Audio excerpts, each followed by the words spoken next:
Hello, good evening everyone. എന്നെ കേൾക്കാമെന്ന് കരുതുന്നു. ആരെങ്കിലും ഒന്ന് റിപ്ലൈ തരാമോ? കേൾക്കാൻ പറ്റുന്നുണ്ടോ? വീഡിയോ ഓക്കെ ആണോ എന്നുള്ളതിൽ?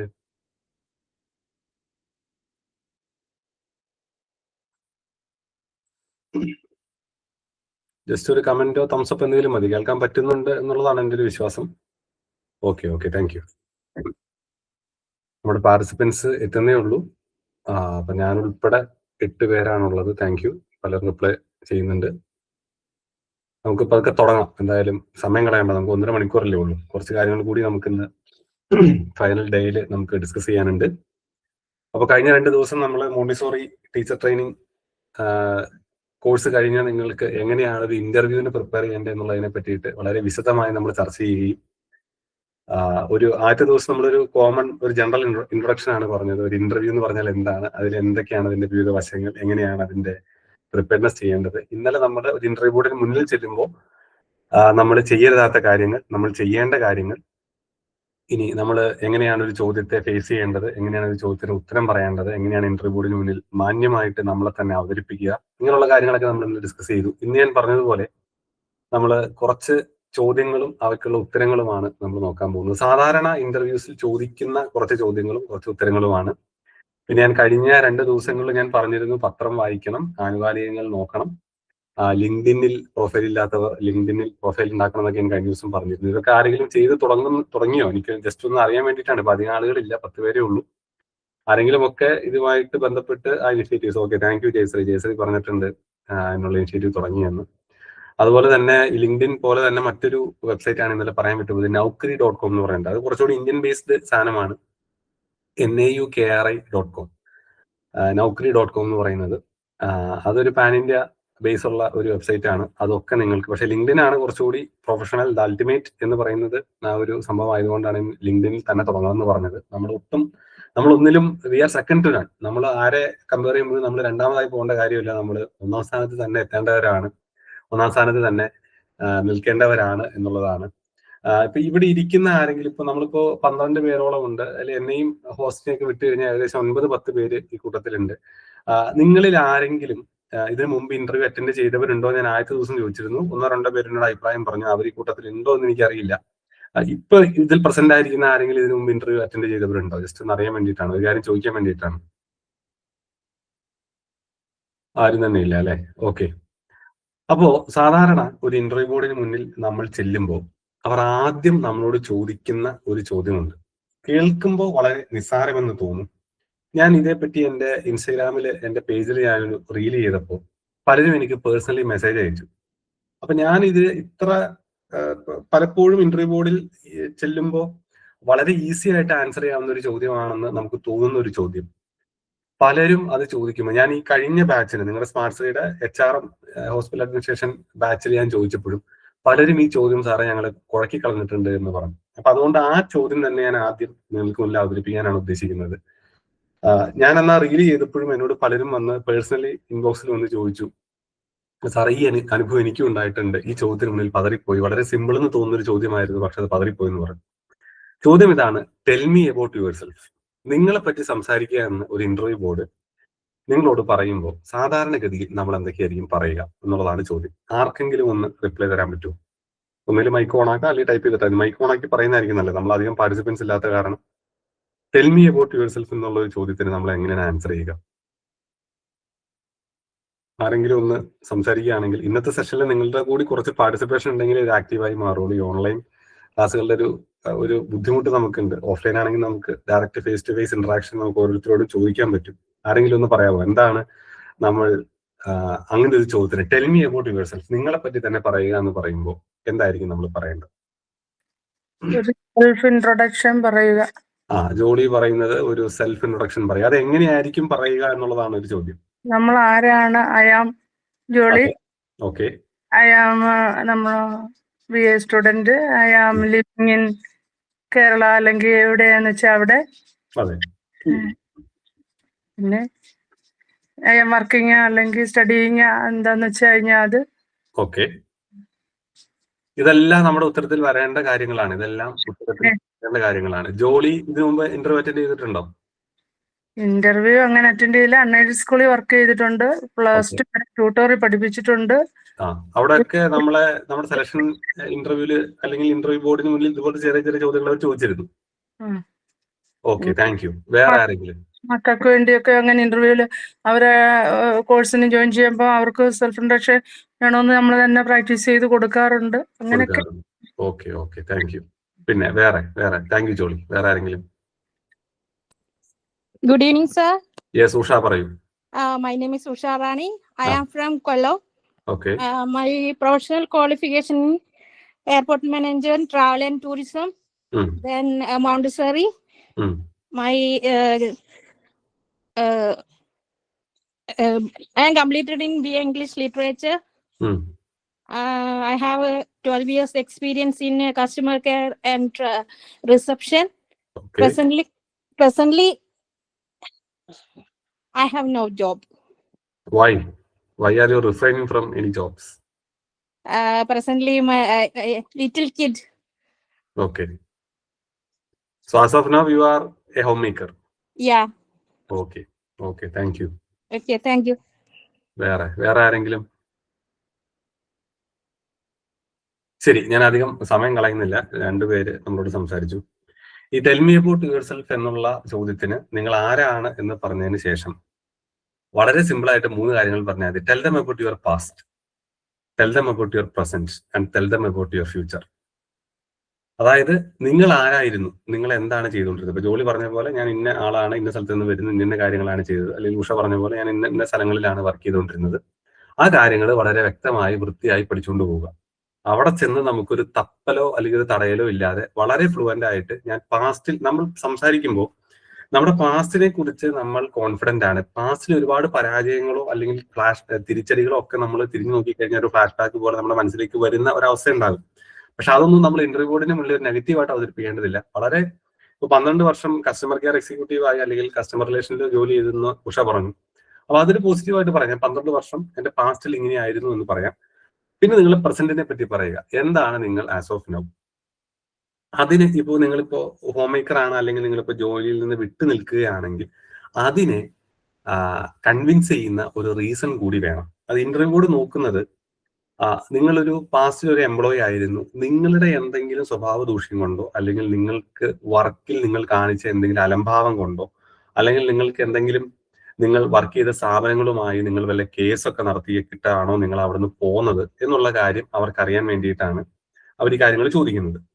അപ്പോ നിങ്ങളുടെ പാസ്റ്റിൽ വർക്ക് ചെയ്യുകയും ഇപ്പോൾ വർക്ക് ചെയ്യാതിരിക്കുകയും ചെയ്യുന്ന ആളുകൾ ശ്രദ്ധിക്കേണ്ടത്, നിങ്ങൾ ഇപ്പോൾ വർക്ക് ചെയ്യുന്നില്ല എന്നുള്ളതിന് കൺവിൻസിങ് ആയിട്ടുള്ള ഒരു റീസൺ ചിലപ്പോൾ ഒന്നുമില്ല, വെറുതെ നിങ്ങൾക്ക് ഒരു സമാധാനത്തിന് വേണ്ടിയിട്ടായിരിക്കും. തുടർച്ചയായി 10 വർഷം ജോലി ചെയ്തു. I need a break, I want to be with my family, I just need to relax for 1 year, I just want to travel, അല്ലെങ്കിൽ എനിക്കൊരു പുതിയ സ്കില്ല് അക്വയർ ചെയ്യണം. അങ്ങനെ അവരെ കൺവിൻസ് ചെയ്യിക്കുന്ന ഒരു റീസൺ. ഒന്നുമില്ലാതെ ഞാൻ വെറുതെ ബ്രേക്ക് എടുത്ത് ചുമ്മാ ഇരിക്കുകയാണ് എന്നുള്ള രീതിയിലേക്ക് കാര്യങ്ങൾ അവതരിപ്പിക്കരുത്. അപ്പൊ tell them about your past and tell them about your present. പ്രസന്റിനെ പറ്റി പറയുമ്പോൾ ബ്രേക്ക് എടുത്ത ആളുകളുടെ കാര്യമാണ് ഞാനിപ്പോൾ പറഞ്ഞത്. ഇനി അതല്ല, നിങ്ങൾ പ്രസന്റിൽ വേറെ ഏതെങ്കിലും ഓർഗനൈസേഷനിൽ വർക്ക് ചെയ്യുകയാണെങ്കിൽ ഞാൻ ഇന്ന സ്ഥലത്ത് വർക്ക് ചെയ്യുന്നു, ഐ എം എംപ്ലോയിഡ് അറ്റ് ഇന്ന ക്ലബ്. ഇപ്പൊ സ്മാർട്ട് ശ്രീയിലാണെങ്കിൽ I'm employed at smart Shree, I'm holding the position of ഇന്ന ആള്. അവിടുത്തെ അക്കൗണ്ടന്റ് ആണെങ്കിൽ അക്കൗണ്ടന്റ്, അതിന്റെ മാനേജർ ആണെങ്കിൽ മാനേജർ, അങ്ങനെയുള്ള കാര്യങ്ങൾ പറയുക. പിന്നെ ഫ്യൂച്ചറിസ്റ്റിക് ആയി നിങ്ങൾ പറയേണ്ട കാര്യം എന്ന് വെച്ച് കഴിഞ്ഞാൽ, നിങ്ങൾ ഈ ഇൻസ്റ്റിറ്റ്യൂഷനിൽ ജോലി ചെയ്യുകയാണെങ്കിൽ, അതായത് ഇപ്പോൾ മോണ്ടിസോറി നിങ്ങൾ ഈ സ്കൂളിൽ അല്ലെങ്കിൽ ഈ മോണ്ടിസോറി ഈ ഒരു സെറ്റപ്പിലേക്ക് ഞാൻ വന്നു കഴിഞ്ഞാൽ I want to implement these kind of things, അല്ല I want to develop these kind of things എന്നുള്ള കാര്യങ്ങൾ നിങ്ങൾ വ്യക്തമായി പറയുക.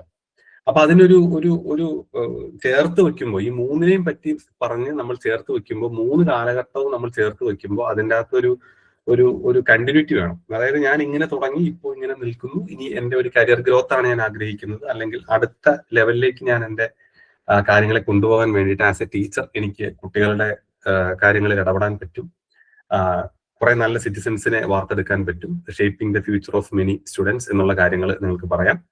അപ്പോൾ tell them about your past, your present, your future. ഇതായിരിക്കണം നിങ്ങൾ tell me about your self എന്ന് പറയുന്ന ആ ഒരു സെഷനിൽ. ഇത് കേൾക്കുമ്പോൾ വളരെ സിമ്പിൾ ആയിട്ട് തോന്നും, പക്ഷെ നിങ്ങൾ ഏത് ഇന്റർവ്യൂ, ഈവൻ സിവിൽ സർവീസിന്റെ ഇന്റർവ്യൂവിന്റെ ക്വസ്റ്റനെയർ നിങ്ങൾ എടുത്ത് നോക്കിയാലും ഈ ചോദ്യം നിങ്ങൾക്ക് കാണാൻ പറ്റും. അതിലും ഇങ്ങനെ തന്നെയാണ് അവർ സ്ട്രക്ചർ ചെയ്തിരിക്കുന്നത്. നിങ്ങൾ പഠിച്ച കാര്യങ്ങൾ, നിങ്ങൾ ഇപ്പോൾ ചെയ്തുകൊണ്ടിരിക്കുന്ന കാര്യങ്ങൾ, ഇനി നിങ്ങൾ ഭാവിയിൽ ചെയ്യാൻ ഉദ്ദേശിക്കുന്ന ഇപ്പൊ നിങ്ങൾക്ക് വേണമെങ്കിൽ പറയാം, ഒരു മോണ്ടിസോറി ടീച്ചർ എന്ന രീതിയിൽ I am eager to grow as a teacher and continuously improve my skills എന്നുള്ളത് നിങ്ങൾ വേണമെങ്കിൽ പറയും. അപ്പോ ഈ ചേർത്ത് വെക്കുമ്പോൾ ഒരു മീനിങ് നമുക്ക് തോന്നുന്ന രീതിയിലുള്ള കാര്യങ്ങൾ നിങ്ങൾക്ക് സ്മാർട്ടായിട്ട് നിങ്ങൾക്ക് ഇന്റർവ്യൂ ബോർഡിന് മുന്നിൽ യാതൊരു ആശങ്കയും കൂടാതെ അവതരിപ്പിക്കാം. അപ്പൊ ടെൽ മീ അബൌട്ട് യുവർസെൽഫ് എന്ന് പറഞ്ഞ ചോദ്യം എന്തായാലും മസ്റ്റ് ആണ് ഇന്റർവ്യൂ ബോർഡിന് മുന്നിൽ. അപ്പൊ ആ ചോദ്യത്തെ പറ്റി നിങ്ങൾ കറക്റ്റായി മനസ്സിലാക്കുകയും അതിന്റെ ഉത്തരം നിങ്ങൾ പഠിച്ചുകൊണ്ട് പോവുകയും ചെയ്തു കഴിഞ്ഞാൽ മിക്കവാറും ആദ്യത്തെ 1-2 ചോദ്യങ്ങളിൽ ഒന്നായിരിക്കും ടെൽ മീ അബൌട്ട് യുവർസെൽഫ് എന്നുള്ളത്. അപ്പൊ ആദ്യത്തെ ചോദ്യത്തിന് തന്നെ നമ്മൾ കറക്റ്റായി മറുപടി പറയുമ്പോൾ സ്വാഭാവികമായിട്ടും നമ്മുടെ കോൺഫിഡൻസ് ബൂസ്റ്റ് ആവുന്ന ഒരു അവസ്ഥയുണ്ട്. ആദ്യത്തെ ചോദ്യത്തിന് തന്നെ നമ്മൾ പതറി പോവുകയാണെങ്കിൽ അയ്യോ തുടക്കം തന്നെ പാളിയല്ലോ എന്നുള്ളൊരു ചിന്ത നമ്മുടെ മനസ്സിലേക്ക് വരും. അതുകൊണ്ട് ഉറപ്പായും ചോദിക്കുമെന്ന് അല്ലെങ്കിൽ തീർച്ചയായും ചോദിക്കുമെന്ന് ഉറപ്പുള്ള ഒരു ചോദ്യത്തിന് മുന്നിൽ നമ്മൾ ഒരിക്കലും പതറിപ്പോകരുത്. ഈ ചോദ്യത്തിന് ഉത്തരം വളരെ വളരെ വൃത്തിയായിട്ട് വേണമെങ്കിൽ നിങ്ങളൊരു പേപ്പറിൽ എഴുതി വെച്ചിട്ട് അത് കറക്റ്റായിട്ട് പഠിച്ച് ഇത് ഇങ്ങനെ തന്നെ ഞാൻ സ്ട്രക്ചർ ചെയ്ത് ഇന്റർവ്യൂ ബോർഡിൽ മുന്നിൽ അവതരിപ്പിക്കുമെന്ന് നിങ്ങൾ കണക്ക് കൂട്ടി തന്നെ വേണം ഒരു ഇന്റർവ്യൂവിന് ഫേസ് ചെയ്യാൻ. അപ്പൊ ടെൽ മീ അബൌട്ട് യുവർസെൽഫ് എന്ന് പറയുന്ന ഒരു ചോദ്യത്തിന് ഒരിക്കലും ഇനി ഈ നമ്മുടെ 3 ദിവസത്തെ ട്രെയിനിങ് അറ്റൻഡ് ചെയ്ത ആരും പതറിപ്പോകരുത്. നിങ്ങൾ അധികം ആളുകൾ ഇന്റർവ്യൂ അറ്റൻഡ് ചെയ്തിട്ടില്ല, അതുകൊണ്ടാണ് നിങ്ങൾക്ക് ഈ ചോദ്യത്തിന്റെ ഒരു വ്യാപ്തി മനസ്സിലാവാത്തത്. എന്നോട് പലരും പേഴ്സണലി പറഞ്ഞിട്ടുണ്ട്, സാറേ ഈ ഒരു ചോദ്യത്തിന് മുന്നിലാണ് തുടക്കത്തിൽ തന്നെ ഇങ്ങനെ ചോദിച്ചപ്പോൾ എനിക്ക് എന്ത് പറയണമെന്ന് അറിയാൻ കഴിയാതെ പോയി എന്നുള്ളത്. അതുകൊണ്ട് ഷുവറായിട്ടും നിങ്ങൾ പഠിച്ചിരിക്കേണ്ട ഒരു ചോദ്യമാണ്, അത് പഠിക്കുക. ഇനി നിങ്ങൾ മോണ്ടിസോറി ടീച്ചേഴ്സ് ആയതുകൊണ്ട് സ്വാഭാവികമായിട്ടും ചോദിക്കാവുന്ന മറ്റൊരു ചോദ്യമാണ്, വേറെ ഒത്തിരി പ്രൊഫഷൻസ് ഈ നാട്ടിൽ ഉണ്ടായിരുന്നിട്ടും അല്ലെങ്കിൽ ഒരുപാട് കോഴ്സുകൾ ഈ നാട്ടിൽ നിങ്ങൾക്ക് പഠിക്കാനുണ്ടായിരുന്നിട്ടും why did you choose Montessori teaching? എന്തുകൊണ്ടാണ് ഇത്രയൊക്കെ കോഴ്സുകൾ ഈ നാട്ടിൽ ഉണ്ടായിട്ടും നിങ്ങൾ മോണ്ടിസോറി ടീച്ചർ ട്രെയിനിങ് എന്ന് പറയുന്ന അല്ലെങ്കിൽ മോണ്ടിസോറി ട്രെയിനിങ് എന്ന് പറയുന്ന ഈ ഒരു കോഴ്സ് ചെയ്യാൻ കാരണമെന്ന് ചോദിച്ചാൽ എന്തായിരിക്കും? അതിന് ഒരു 3-4 പോയിന്റ്സ് നമുക്ക് പോസിറ്റീവായി പഠിച്ചു വെക്കാം. എന്തൊക്കെയായിരിക്കും? ആരെങ്കിലും ഒന്ന് പറയാമോ? എന്തുകൊണ്ടായിരിക്കും? ഇപ്പൊ നിങ്ങൾ തന്നെ എന്തുകൊണ്ടാണ്, നിങ്ങളുടെ ഒന്ന് ആത്മാപരമായിട്ട് നിങ്ങൾ ചിന്തിച്ചു നോക്കിയാൽ മതി. നിങ്ങളുടെ ഉള്ളിലേക്ക് തന്നെ ഒന്ന് വെളിച്ചം വീശാൽ നിങ്ങൾക്ക് അതിനുള്ള ഉത്തരം കിട്ടും. എന്തുകൊണ്ടായിരിക്കും നിങ്ങൾ ഈ ഒരു കോഴ്സ് തിരഞ്ഞെടുക്കാൻ കാരണം? പെട്ടെന്ന് ജോലി കിട്ടുമെന്നുള്ളതാണോ, അതോ അതിനപ്പുറത്തേക്ക് വേറെ എന്തെങ്കിലും റീസൺ ആണോ, അതോ താരതമ്യേന മറ്റ് കോഴ്സുകളെ അപേക്ഷിച്ച് പെട്ടെന്ന് പഠിച്ച് തീർക്കാൻ പറ്റുന്ന ഒരു കോഴ്സാണോ? ഞാനിതൊക്കെ സാധ്യതകൾ പറഞ്ഞതാണ്, പലരും പല രീതിയിൽ ചിന്തിക്കുന്ന ആളുകളാണ്. എന്തുകൊണ്ടായിരിക്കും നിങ്ങൾ ഈ ഒരു കോഴ്സ് തന്നെ സെലക്ട് ചെയ്യാൻ കാരണം? Focusing on independence and discipline. Yes, അതൊരു കറക്റ്റ്, അത് നിങ്ങളുടെ സിലബസുമായി ബന്ധപ്പെട്ട ഒരു ഉത്തരം തന്നെയാണ്. തീർച്ചയായിട്ടും മോണ്ടിസോറി എന്ന് പറയുന്നത് it focus on independence and നമ്മൾ ഹാൻഡ്സ് ഓൺ ലേണിംഗ് കൊടുക്കുമ്പോൾ കിട്ടുന്ന ഒരു ഇൻഡിപെൻഡൻസും അതിന്റെ ഒരു സുഖമാണ്. ജോളി ഹാറ്റ്സ് ഓഫ്, അത് നല്ലൊരു ഉത്തരമാണ്. പിന്നെ helping children and maintaining children's discipline. Yes, അതും വളരെ കറക്റ്റ് ആയിട്ട് നിങ്ങൾ ചൈൽഡ് സെന്ററിക്കാണല്ലോ മോണ്ടിസോറി എന്ന് പറയുന്നത്. ഇതിന്റെ ജീവാത്മവും പരമാത്മവും എന്ന് പറയുന്നത് ചെറിയ കുട്ടികളാണ്. അപ്പൊ അതുകൊണ്ട് കുട്ടികളുടെ ജീവിതത്തിൽ ഇടപെട്ട് അവർക്ക് അതായത് ഒരു കുട്ടിയുടെ ഏറ്റവും ഇമ്പോർട്ടന്റ് ആയിട്ടുള്ള ലേണിംഗ് ഇയേഴ്സിന്റെ തുടക്കം അല്ലെങ്കിൽ വിദ്യാരംഭം, പ്രാരംഭം എന്ന് പറയുന്നത് നിങ്ങളുടെ കൈകളിലൂടെയാണ്. അപ്പോൾ ആ വെരി ബേസിക് ആയിട്ടുള്ള കാര്യങ്ങൾ നിങ്ങൾക്ക് ചെയ്യാൻ പറ്റുന്നു എന്നുള്ളത്, ഞാൻ കഴിഞ്ഞ ദിവസം പറഞ്ഞ പോലെ നമ്മളൊരു ബിൽഡിങ്ങിന്റെ ബേസ് എത്ര സ്ട്രോങ് ആണോ അതിനനുസരിച്ചിരിക്കും നമ്മുടെ മുകളിലേക്ക് കെട്ടിപ്പോകുന്ന ഓരോ നിലയുടെയും ബലം എന്ന് പറയുന്നത്. അപ്പോൾ ഏറ്റവും ബേസിക് ആയിട്ടുള്ള the most important learning years എന്ന് പറയുന്ന സമയത്ത് അവരുടെ ജീവിതത്തിൽ ഇടപെടാൻ പറ്റുന്നു എന്നുള്ളത് ഒരു വളരെ നല്ല കാര്യമാണ്. ഈ 2 കാര്യങ്ങളും നിങ്ങൾക്ക് പറയാം. ഞാനും അത് എന്റെ നോട്ട്സിൽ പ്രിപ്പയർ ചെയ്ത് വെച്ചിരിക്കുന്ന ഒരു 2 പോയിന്റ്സ് ആയിരുന്നു. ഒരു 1-2 പോയിന്റ് കൂടി നമുക്ക് ഉത്തരത്തിൽ ചേർക്കാമെങ്കിൽ ഏതൊക്കെയായിരിക്കും? I enjoy working with young children and supporting their social, emotional, and cognitive development with patience and Beautiful. care. Yes. I am eager to learn, grow professionally, and contribute positively to your institution Montessori approach. Yes, beautiful. ഇത്രയൊക്കെ പറഞ്ഞാൽ മതി. ഇതൊക്കെയാണെങ്കിൽ പിന്നെ അവർക്കും കൂടെ ഒന്നും ചോദിക്കേണ്ടി വരില്ല. അടുത്ത ചോദ്യത്തിലേക്ക് അവർ കൃത്യമായിട്ട് പോകും. നമ്മൾ എപ്പോഴും ആലോചിക്കേണ്ടത്, നമ്മൾ ഒത്തിരി കോഗ്നിറ്റീവ് എന്ന് പറഞ്ഞൊരു വാക്ക് പറഞ്ഞല്ലോ, അതുപോലുള്ള കുറച്ച്, ഞാൻ ആദ്യം പറഞ്ഞ ഈ പെഡഗോഗിക്കലി നിങ്ങളുടെ സിലബസ് നിങ്ങൾ പഠിച്ചിട്ടുണ്ടാവും. ഈ പെഡഗോഗിക്കലി അല്ലെങ്കിൽ സയന്റിഫിക്കലി ഈ മോണ്ടിസോറി എന്ന് പറയുന്ന ഒരു കോൺസെപ്റ്റുമായി ചേർന്ന് നിൽക്കുന്ന ചൈൽഡ് ഡെവലപ്മെന്റ്, കോഗ്നിറ്റീവ് ഡെവലപ്മെന്റ്, ഒരു പ്രിപ്പയർഡ് എൻവയോൺമെന്റ്, ഇങ്ങനത്തെ വാക്കുകളൊക്കെ നിങ്ങൾ നിങ്ങളുടെ ഉത്തരത്തിൽ കൃത്യമായി ചേർക്കുകയാണെങ്കിൽ അത് നിങ്ങൾക്ക് കൂടുതൽ സ്കോർ ചെയ്യാൻ സാധിക്കും, കൂടുതൽ മാർക്ക് നിങ്ങൾക്ക് എൻട്രി ബോർഡിന്റെ കയ്യിൽ നിന്ന്. കാരണം അവരധികം ചോദിക്കാതെ തന്നെ നമുക്ക് ഈ കാര്യങ്ങൾ അറിയാം. അതൊരിക്കലും ഓവർ കോൺഫിഡൻസിന്റെ ഭാഗമല്ല. നമ്മൾ ഇന്നലെ ഓവർ കോൺഫിഡൻസിന്റെ അപകടത്തെ പറ്റി സംസാരിച്ചായിരുന്നു, നമ്മൾ ഓർക്കുന്നു വിചാരിക്കുന്നു. ഓവർ കോൺഫിഡന്റ് ആയി നമ്മൾ പറയുന്നതല്ല, കോൺഫിഡൻസോട് കൂടി നമുക്ക് അറിയാവുന്ന ഒരു കാര്യം അവരെ ചോദിക്കാതെ തന്നെ ഒരു ഉത്തരത്തിൽ നമ്മൾ നൈസായിട്ട് അതിനെ അവരുടെ മുന്നിൽ അവതരിപ്പിക്കുക. അതൊരു തന്ത്രമാണ്. അപ്പൊ ആ ഒരു തന്ത്രം നമ്മൾ പുറത്തേക്ക് എടുക്കണമെങ്കിൽ ഈ പറഞ്ഞ പോലെ നമ്മുടെ അടുത്ത് കുറച്ച് വാക്കുകൾ വേണം. അതിലൊരു ബ്യൂട്ടിഫുൾ ആയിട്ടുള്ള ഒരു വാക്കാണ് ഈ കോഗ്നിറ്റീവ് ഡെവലപ്മെന്റ് എന്നുള്ളത്. പിന്നെ ഞാൻ ആദ്യം പറഞ്ഞ പോലെ hands on learning, hands on activities, child centred method of education, പിന്നെ ഞാൻ പറഞ്ഞ പോലെ പ്രിപ്പയർഡ് എൻവയോൺമെന്റ് എന്ന് പറയുന്ന ഒരു വാക്ക്. ഇതൊക്കെ നിങ്ങളുടെ മോണ്ടിസോറി സിലബസുമായി എഡ്യൂക്കേഷന്റെ മോണ്ടിസോറി ടീച്ചർ എഡ്യൂക്കേഷന്റെ ഭാഗമായിട്ട് നിങ്ങൾ ക്ലാസ് റൂമിൽ ഡിസ്കസ് ചെയ്തിട്ടുള്ള വാക്കുകളായിരിക്കും. അപ്പൊ നിങ്ങളുടെ സിലബസിൽ തന്നെ ഇതിന്റെ കോർ ആയിട്ടുള്ള വാല്യൂസും കാര്യങ്ങളും പറഞ്ഞിട്ടുണ്ടാവും. ആ വാക്കുകൾ ഉൾപ്പെടുത്തി വേണം നിങ്ങൾ ആൻസറുകൾ പ്രിപ്പയർ ചെയ്ത് പറയാനായിട്ട്. എന്തായാലും ആ ഒരു ചോദ്യത്തിലും നിങ്ങൾ വളരെ നന്നായിട്ട് ഉത്തരം പറഞ്ഞു. ഇതിന്റെ എല്ലാം ആധാരം എന്ന് പറയുന്നത് നിങ്ങളുടെ സിലബസ് തന്നെയാണ് കേട്ടോ. അപ്പൊ ആ സിലബസ് നിങ്ങൾ ഒബ്സർവേഷൻ പറഞ്ഞൂടെ സാറേ? Observation can manage children calmly, അത് പറഞ്ഞു, അങ്ങനെ പറഞ്ഞൂടെ? തീർച്ചയായിട്ടും അത് ഈ മോണ്ടിസോറി, അതാണ് ഞാൻ പറഞ്ഞത്. അതായത് നിങ്ങളുടെ സിലബസിൽ നിങ്ങൾ ഒരു മോണ്ടിസോറി ടീച്ചർക്ക് എന്തൊക്കെ ചെയ്യാൻ പറ്റുമെന്ന് പഠിച്ചല്ലോ, അതിന്റെ ഒരു സാരാംശം, അതിന്റെ ഒരു ജിസ്റ്റ് ഓഫ് ദ മാറ്റർ എന്ന് പറയുന്ന സാധനം നിങ്ങൾ ഇന്റർവ്യൂ ബോർഡിന് മുന്നിൽ പോയിന്റ് ബൈ പോയിന്റ് ആയിട്ട്, അത് ഒരു സെന്റൻസിൽ തന്നെ നിങ്ങൾക്ക് 3-4 കാര്യങ്ങൾ ഉൾപ്പെടുത്താം. അപ്പൊ അത് നിങ്ങളുടെ ഒരു അറിവിന്റെ ആഴത്തെയാണ് അത് മനസ്സിലാക്കുന്നത്. അത് നിങ്ങൾ മാത്രമല്ല, നിങ്ങൾ ആ കാര്യം പഠിച്ചിട്ടുണ്ട്, നിങ്ങളത് മനസ്സിലാക്കിയിട്ടുണ്ട്, നിങ്ങൾ കോൺഫിഡന്റ് ആണ് ആ കാര്യത്തിൽ നിന്ന് കൃത്യമായിട്ട് ആ ഉത്തരത്തിലൂടെ മനസ്സിലാവും. അപ്പൊ നമ്മളിപ്പോ പറഞ്ഞ ഇപ്പൊ പറഞ്ഞ കാര്യം ഉൾപ്പെടെയുള്ള 4-5 പോയിന്റ്സ് നിങ്ങൾക്ക് കൃത്യമായിട്ട്, ഇത് നിങ്ങൾക്ക് എന്തായാലും എക്സ്പെക്ട് ചെയ്യാവുന്ന ഒരു ചോദ്യമാണ്. അതുകൊണ്ട് അത് കൃത്യമായി പഠിച്ചിട്ട് പോവുക. ആദ്യത്തെ നമ്മളുടെ ടെൽ മീ അബൌട്ട് യുവർസെൽഫ് പോലെ തന്നെ വൈ വന്ന ആളുകൾക്ക് വേണ്ടി പറയാണ്, ഞങ്ങൾ 1-2 ചോദ്യങ്ങളായി ഇപ്പോൾ ഡിസ്കസ് ചെയ്യുന്നു. ടെൽ മീ അബൌട്ട് യുവർസെൽഫും why did you choose Montessori teaching എന്നുള്ളത്. ഇനി മറ്റൊരു ചോദ്യം അവർ ചോദിക്കാൻ സാധ്യതയുള്ളത്, ഒരു ട്രഡീഷണൽ ടീച്ചിങ് മെത്തേഡിൽ നിന്ന് how is A Montessori education different from traditional teaching method? ഇത് നിങ്ങളുടെ സിലബസിൽ നിങ്ങൾ പഠിച്ച ഒരു കാര്യമായിരിക്കും. അതിൽ നിങ്ങൾക്ക് ഉപയോഗിക്കാവുന്ന കുറച്ച് നല്ല വാക്കുകളുണ്ട്. ആ വാക്കുകളെ പറ്റിയും നമുക്കൊന്ന് ചർച്ച ചെയ്യാം.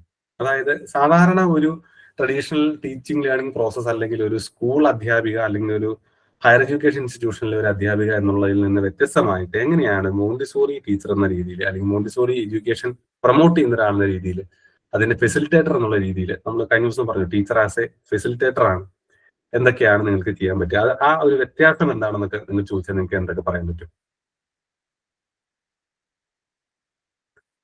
അതിൽ ഒന്നാമത്തെ കാര്യം നിങ്ങൾ ശ്രദ്ധിക്കേണ്ടത്, ഈ മോണ്ടിസോറി ടീച്ചിങ് ലേണിംഗ് പ്രോസസ് എന്ന് പറഞ്ഞു കഴിഞ്ഞാൽ it encourages learning through activities എന്നുള്ളതാണ് മെയിൻ ആയിട്ട് നിങ്ങൾക്ക് പറയാൻ പറ്റുന്നത്. അതായത് നമ്മൾ റോട്ട് ഒരു മെമ്മറിയിലേക്ക്, നമ്മൾ കഴിഞ്ഞ ദിവസം ഞാൻ പറഞ്ഞ പോലെ ലേണിംഗ് ബൈ ഹാർട്ട് എന്നാണ് നമ്മൾ പറഞ്ഞത്. അതായത് നമ്മൾ പണ്ട് ഇങ്ങനെ കാണാതെ പഠിച്ച് നമ്മൾ റീപ്രൊഡ്യൂസ് ചെയ്യുന്ന ഒരു സിസ്റ്റം ആയിരുന്നു. അതിപ്പോഴും ഹയർ ക്ലാസ്സുകളിൽ ഇപ്പോഴും ഏതാണ്ട് ഒരു പരിധി വരാതെ തന്നെയാണ് നടക്കുന്നത്. അതിലപ്പുറത്തേക്ക് കുട്ടികൾക്ക് കളികളിലൂടെ, ആക്ടിവിറ്റീസിലൂടെ അവരുടെ ഇൻട്രസ്റ്റ് എന്താണോ അത് കണ്ടെത്തി അവരെ റെഡിയാക്കുക, അല്ലെങ്കിൽ കുട്ടിയുടെ ഉള്ളിലെ റെഡിനെസ്സിനെ, ഒരു കാര്യം ചെയ്യാനുള്ള റെഡിനെസ്സിനെ പുറത്തേക്ക് കൊണ്ടുവരിക. പിന്നെ ഈ പറഞ്ഞ പോലെ ഇവർ പിയർ ലേണിംഗിന്റെ, കോ എഡ്യൂക്കേഷന്റെ ഒക്കെ ബാലപാഠങ്ങൾ പഠിക്കുന്നത് ഈ പറയുന്ന ചെറിയ ക്ലാസ്സിൽ വെച്ചിട്ടാണ്. അപ്പൊ ആൺകുട്ടികൾ മാത്രമുള്ള വീട്ടിൽ നിന്ന് വരുന്ന ആൺകുട്ടികൾ ഉണ്ടാകും, പെൺകുട്ടികൾ മാത്രമുള്ള വീട്ടിൽ നിന്ന് വരുന്ന പെൺകുട്ടികൾ ഉണ്ടാവും. അപ്പൊ ഇവിടെ വരുമ്പോഴായിരിക്കും ഒരു കോ എഡ്യൂക്കേഷൻ അല്ലെങ്കിൽ ഒരു മിക്സഡ് ലേണിംഗിന്റെ ഓപ്പോസിറ്റ് ജെൻഡറിലുള്ള ഒരു കുട്ടിയുടെ കൂടെയൊക്കെ അവർ ഇടപഴകുന്നത്. അപ്പൊ ഇതൊക്കെ ഇതിന്റെ വെരി ബേസിക് തുടക്കം എന്ന് പറയുന്നത് മോണ്ടിസോറിയിൽ നിന്നാണ്. പലരുടെയും ലോകം, കുട്ടികളുടെ ലോകം വിശാലമായി മാറുന്നത് അവർ വീട്ടിൽ നിന്ന് പുറത്തു കടന്ന് നിങ്ങളുടെ കയ്യിലേക്ക് എത്തുമ്പോഴാണ് ആ ലോകം വിശാലമായി തുടങ്ങുന്നത്. അപ്പോ അവിടെ നമ്മളൊരു ട്രഡീഷണൽ ടീച്ചിങ് മെത്തേഡ്, ഇപ്പൊ ഹയർ ക്ലാസ്സുകളിൽ അല്ലെങ്കിൽ ഹൈസ്കൂളിൽ, ഹയർ സെക്കൻഡറിയിൽ ഇതൊന്നും ടീച്ചർമാർ മൈൻഡ് ചെയ്യേണ്ട കാര്യമില്ല. അവര് നിങ്ങൾ വാർത്തെടുത്ത ഒരു ബേസിൽ നിന്ന് അവർ പിന്നെ പണിതുന്ന ആളുകളാണ്. അവർക്ക് ബേസ്മെന്റിനെ പറ്റി പിന്നെ ആലോചിക്കേണ്ട കാര്യമില്ല. അപ്പൊ അതുകൊണ്ട് ആ ട്രഡീഷണൽ ടീച്ചിങ് രീതിയിൽ നിന്ന് ഈ തരം കാര്യങ്ങളിലാണ്, പിന്നെ ക്ലാസ്സുകൾ കൺട്രോൾ ചെയ്യുന്ന രീതിയിലായാലും, ഇപ്പോ നിങ്ങൾ ഇപ്പൊ ഞാൻ കഴിഞ്ഞ ദിവസം പറഞ്ഞ പോലെ യൂണിവേഴ്സിറ്റിയിലൊക്കെ പഠിപ്പിക്കുന്ന അധ്യാപകരും അവർക്കൊന്ന് ക്ലാസ് കൺട്രോൾ ചെയ്യാൻ പ്രത്യേകിച്ച് എഫേർട്ട് എടുക്കേണ്ട കാര്യമില്ല. സൗകര്യമുള്ളവൻ വരും, പഠിക്കും, പോകും എന്നുള്ളതല്ലാതെ ആരെയും നിർബന്ധിക്കുകയോ ക്ലാസ്സിലേക്ക് വിളിച്ച് കയറ്റുകയോ ചെയ്യേണ്ട കാര്യമൊന്നുമില്ല. അപ്പോൾ കുട്ടികൾക്കൊരു ക്ലാസ് റൂം എന്താണ്, അല്ലെങ്കിൽ ഒരു 4 ചുമരുകൾക്കുള്ളിൽ ഇരുന്ന് നമ്മൾ പഠിക്കുമ്പോൾ നമുക്കുണ്ടാകുന്ന ഡിസിപ്ലിന്റെ പാഠങ്ങൾ എന്താണ്, ഇതൊക്കെ ഒരു ടീച്ചർ എന്ന് പറയുന്നത് ഒരു ഫെസിലിറ്റേറ്റർ ആണെന്നും ഒരു ഒബ്സർവർ ആണെന്നും ഒരു ഗൈഡ് ആണെന്നും ഒക്കെ ഒരു കുട്ടി മനസ്സിലാക്കുന്നത് ഇവിടെ വെച്ചിട്ടാണ്. അപ്പൊ തീർത്തും ട്രഡീഷണൽ ആയിട്ടുള്ള കാര്യങ്ങളിൽ നിന്ന് വ്യത്യസ്തമായിട്ട് മോണ്ടിസോറി എഡ്യൂക്കേഷൻ എന്ന് പറയുന്നത്, അല്ലെങ്കിൽ മോണ്ടിസോറി ടീച്ചിങ് എന്ന് പറയുന്നത് ഇന്ന കാര്യങ്ങൾ കൊണ്ടാണ് വ്യത്യസ്തമായിരിക്കുന്നത് എന്ന് നിങ്ങൾക്ക് കറക്റ്റ് ആയിട്ട് പറയാൻ പറ്റും. ഇനി ഞാൻ പറയാൻ പോകുന്ന കാര്യം വളരെ ഇമ്പോർട്ടന്റ് ആയിട്ടൊരു കാര്യമാണ്, ഹാൻഡ്സ് ഓൺ ആക്ടിവിറ്റീസ്. സോ പറഞ്ഞിട്ടുണ്ട്, ഞാൻ കഴിഞ്ഞ ചോദ്യത്തിന്റെ ഉത്തരത്തിൽ ഞാനത് ഹാൻഡ്സ് ഓൺ ആക്ടിവിറ്റീസ് എന്ന് പറയുന്ന വാക്ക് ഉപയോഗിച്ചിരുന്നു. അപ്പൊ ഇത്തരം വാക്കുകൾ, അതായത് hands on activities, not rote memorisation അല്ല, നമ്മൾ ലേണിംഗ് ത്രൂ ആക്ടിവിറ്റീസ് ആണ് എന്നുള്ള കാര്യങ്ങളൊക്കെ കറക്റ്റ് ആയിട്ട് ഇന്റർവ്യൂ ബോർഡിന് മുന്നിൽ നിങ്ങൾക്ക് പറഞ്ഞ് ഫലിപ്പിക്കാൻ പറ്റണം. അടുത്തൊരു കാര്യം ശ്രദ്ധിക്കേണ്ടത്, എല്ലാ ഇന്റർവ്യൂ ബോർഡിലും, അതായത് ഇപ്പൊ നിങ്ങൾ മോണ്ടിസോറി ഇന്റർവ്യൂവിന് മാത്രമല്ല എല്ലാ ഇന്റർവ്യൂകളിലും നമ്മൾ ട്രെയിനിങ് കൊടുക്കുമ്പോൾ സാധാരണ ട്രെയിനേഴ്സ് ഉപയോഗിക്കുന്ന ഒരു വാക്കുണ്ട്, എലവേറ്റർ പിച്ച് എന്ന് പറയുന്നത്. അതായത് ഓരോ ചോദ്യം കഴിയും തോറും നിങ്ങൾ എലവേറ്റർ എന്ന് പറഞ്ഞാൽ നമ്മുടെ നാട്ടില് പറഞ്ഞു കഴിഞ്ഞാൽ ലിഫ്റ്റ് ഉണ്ടല്ലോ, ലിഫ്റ്റ് കയറിയിട്ടാണല്ലോ നമ്മൾ വലിയ ഹൈറൈസ് ബിൽഡിങ്ങുകളുടെ ഒരു നിലയിൽ നിന്ന് മറ്റൊരു നിലയിലേക്ക് പോവുക. ഒരു എലവേറ്റർ നമ്മൾ കയറി കഴിയുമ്പോൾ ഗ്രൗണ്ട് ഫ്ലോറിൽ നിന്ന് നമ്മൾ 0 അല്ലെങ്കിൽ -1 അല്ലെങ്കിൽ ഗ്രൗണ്ട് ഫ്ലോറിൽ നിന്നൊക്കെ നമ്മൾ കയറി കഴിഞ്ഞാൽ പിന്നെ നമ്മൾ യാത്ര ചെയ്ത് ഓരോ ഡോറ് തുറക്കുന്നതും കൂടുതൽ നമ്പറുകളിലേക്കാണ്. അതായത് 1-ാം നില, 2-ാം നില, 3-ാം നില, 4-ാം നില, അങ്ങനെ നമ്പറുകൾ ഇൻക്രീസ് ചെയ്യുന്ന ഒരു സംവിധാനത്തിലേക്കാണ് ഓരോ ലാൻഡിങ്ങിലും ഈ എലവേറ്ററിന്റെ ഡോറുകൾ തുറക്കുന്നത്. ഇന്റർവ്യൂ ബോർഡിന് മുന്നിലും അങ്ങനെ തന്നെ നമ്മൾ ഒരു എലവേറ്റർ പിച്ച് ഡെവലപ്പ് ചെയ്യണമെന്നാണ് പറയുന്നത്. ഒരിക്കലും ഡൗൺവേർഡ് ആയിട്ട്, അതായത് മുകളിൽ നിന്ന് നമ്മൾ ഒരു എലവേറ്ററിൽ കയറി താഴേക്ക് ലാൻഡ് ചെയ്യുന്ന രീതിയിലായിരിക്കരുത് നമ്മൾ ഇന്റർവ്യൂ അറ്റൻഡ് ചെയ്യേണ്ടത്. എലവേറ്റർ എങ്ങനെയാണോ പിച്ച് കീപ്പ് ചെയ്യുന്നത്, മുകളിലേക്ക് പോകുന്തോറും 1, 2, 3, 4 എന്ന് പറയുന്ന അപ്പർ കൗണ്ടുകളിലേക്ക് പോകുന്നത്, അതേപോലെ ആയിരിക്കണം ഓരോ ഉത്തരവും നിങ്ങൾ പറഞ്ഞു കഴിയുമ്പോൾ എന്നുള്ളതാണ് അതിന്റെ പൊരുൾ എന്ന് പറയുന്നത്. ചിലപ്പോ നമുക്കൊന്ന് 4-ാം നില വരെ പോയിട്ട് നമ്മൾ പാമ്പും കൂടിയും കഴിക്കുമ്പോൾ, സ്നേക്ക് ആൻഡ് ലാഡർ കളിക്കുമ്പോൾ ചിലപ്പോൾ നമ്മൾ അറിയാതെ താഴേക്ക് പോരും, ചിലപ്പോൾ നമ്മൾ 2-ാം നിലയിലേക്ക് വീണ്ടും തിരിച്ചു പോരും. പക്ഷെ ആ 2-ാം നിലയിലെങ്കിലും നമ്മൾ ചൂടുറച്ച് നിർത്തി അവിടുന്ന് വീണ്ടും പിച്ച് കൂട്ടാനാണ് നമ്മൾ ശ്രമിക്കേണ്ടത്. അപ്പൊ അതിനെ സയന്റിഫിക്കലി ട്രെയിനർമാരെല്ലാം ഉപയോഗിക്കുന്ന ഒരു വാക്കാണ് എലവേറ്റർ പിച്ച് എന്നുള്ളത്. അപ്പൊ എലവേറ്റർ പിച്ച് ഓരോ ലാൻഡിങ്ങിലും നമ്മൾ നമ്മളുടെ ഗ്രാഫിനെ, നമ്മുടെ സ്കോറിനെ, നമ്മളുടെ മാർക്കിനെ നമ്മൾ കൂട്ടാനുള്ള ശ്രമങ്ങളാണ് നടത്തേണ്ടത്. അതുകൊണ്ട് ആ ഒരു വാക്ക് നിങ്ങൾ ഓർത്തു വയ്ക്കുക. അത് ഡയറക്റ്റ് ഇന്റർവ്യൂവിൽ അങ്ങനെ വാട്ട് ഇസ് എലവേറ്റർ പിച്ച് ഒന്നും ചോദിക്കില്ല. പക്ഷെ നമ്മളുടെ ഒരു ആറ്റിറ്റ്യൂഡ് അല്ലെങ്കിൽ നമ്മളുടെ ഒരു പ്രോഗ്രഷൻ അങ്ങനെ ആയിരിക്കണം എന്നുള്ളതിന് ഉപയോഗിക്കുന്ന ഒരു വാക്കാണ് എലവേറ്റർ പിച്ച് എന്നുള്ളത്. അത് മറക്കാതിരിക്കുക. എവിടെ ഇന്റർവ്യൂവിന് പോയാലും അത് നിങ്ങൾക്ക് ഉപകാരപ്പെടുമെന്ന് തന്നെ വിശ്വസിക്കുകയാണ്. അപ്പോൾ ഒരു എലവേറ്റർ മുകളിലേക്ക് പോകുന്തോറും അതിന്റെ പിച്ച് കീപ്പ് ചെയ്യുന്ന പോലെ തന്നെ നമ്മളും ആ പിച്ച് കീപ്പ് ചെയ്യാൻ ശ്രമിക്കേണ്ടതുണ്ട് എന്ന് ഉറപ്പെടുത്തുകയാണ്. പിന്നെ നിങ്ങൾക്ക് കുറച്ച് സിറ്റുവേഷൻ തന്നിട്ട് അത് എങ്ങനെ ഡീൽ ചെയ്യും എന്നുള്ളത് ചോദിക്കും. ഇപ്പൊ ഒരു സാധാരണ ഒരു ജോബ് ഇന്റർവ്യൂവിലേക്ക് ആണെങ്കിൽ നമ്മുടെ ഇമോഷണൽ കോഷ്യന്റ് അളക്കാൻ വേണ്ടിയിട്ട് അതിപ്പോ പല ടെസ്റ്റുകളിലും, ഇപ്പൊ നമ്മുടെ നാട്ടില് പല ഞാൻ പല ഈ ക്ലാസ് എടുക്കാൻ പോകുന്ന സ്ഥലങ്ങളിലൊക്കെ കുട്ടികളെ അവർ സെലക്ട് ചെയ്തതെന്ന് പറഞ്ഞു കഴിഞ്ഞാൽ, ഇപ്പൊ എല്ലാ വർഷവും കോഴിക്കോട് സാഫി എന്ന് പറഞ്ഞിട്ടൊരു കോളേജ് ഉണ്ട്, Ramanattukara, social advancement foundation of India എന്നാണ് കോളേജിന്റെ പേര്. ഗൾഫാർ ഗ്രൂപ്പിന്റെ ഡോക്ടർ PM മുഹമ്മദ് അലി എന്ന് പറയുന്ന ഒരു വലിയ ബിസിനസ് രംഗത്തെ ഒരു മാഗ്നറ്റ് ആയിട്ടൊരു മനുഷ്യൻ, അദ്ദേഹം തുടങ്ങിയ ഒരു കോളേജാണ്. അപ്പൊ അവിടെ വെച്ച് കേരളത്തിലെ മിടുക്കരായിട്ടുള്ള കുട്ടികളുടെ ക്യാമ്പ് എല്ലാ വർഷവും ഒരു 3 ദിവസം നടക്കാറുണ്ട്. അപ്പൊ ഞാൻ അവിടെ ക്ലാസ് എടുക്കാൻ പോകാറുണ്ട്. അവർ കുട്ടികളെ സെലക്ട് ചെയ്യുമ്പോൾ, ആ ക്യാമ്പിലേക്ക് സെലക്ട് ചെയ്യുമ്പോൾ ആദ്യം ഇവരൊരു റിട്ടേൺ ടെസ്റ്റ് നടത്തും. ആ റിട്ടേൺ ടെസ്റ്റിൽ നിന്ന് ഒരു 80ഓളം പേരെയാണ് ഈ ക്യാമ്പിലേക്ക് സെലക്ട് ചെയ്യുക.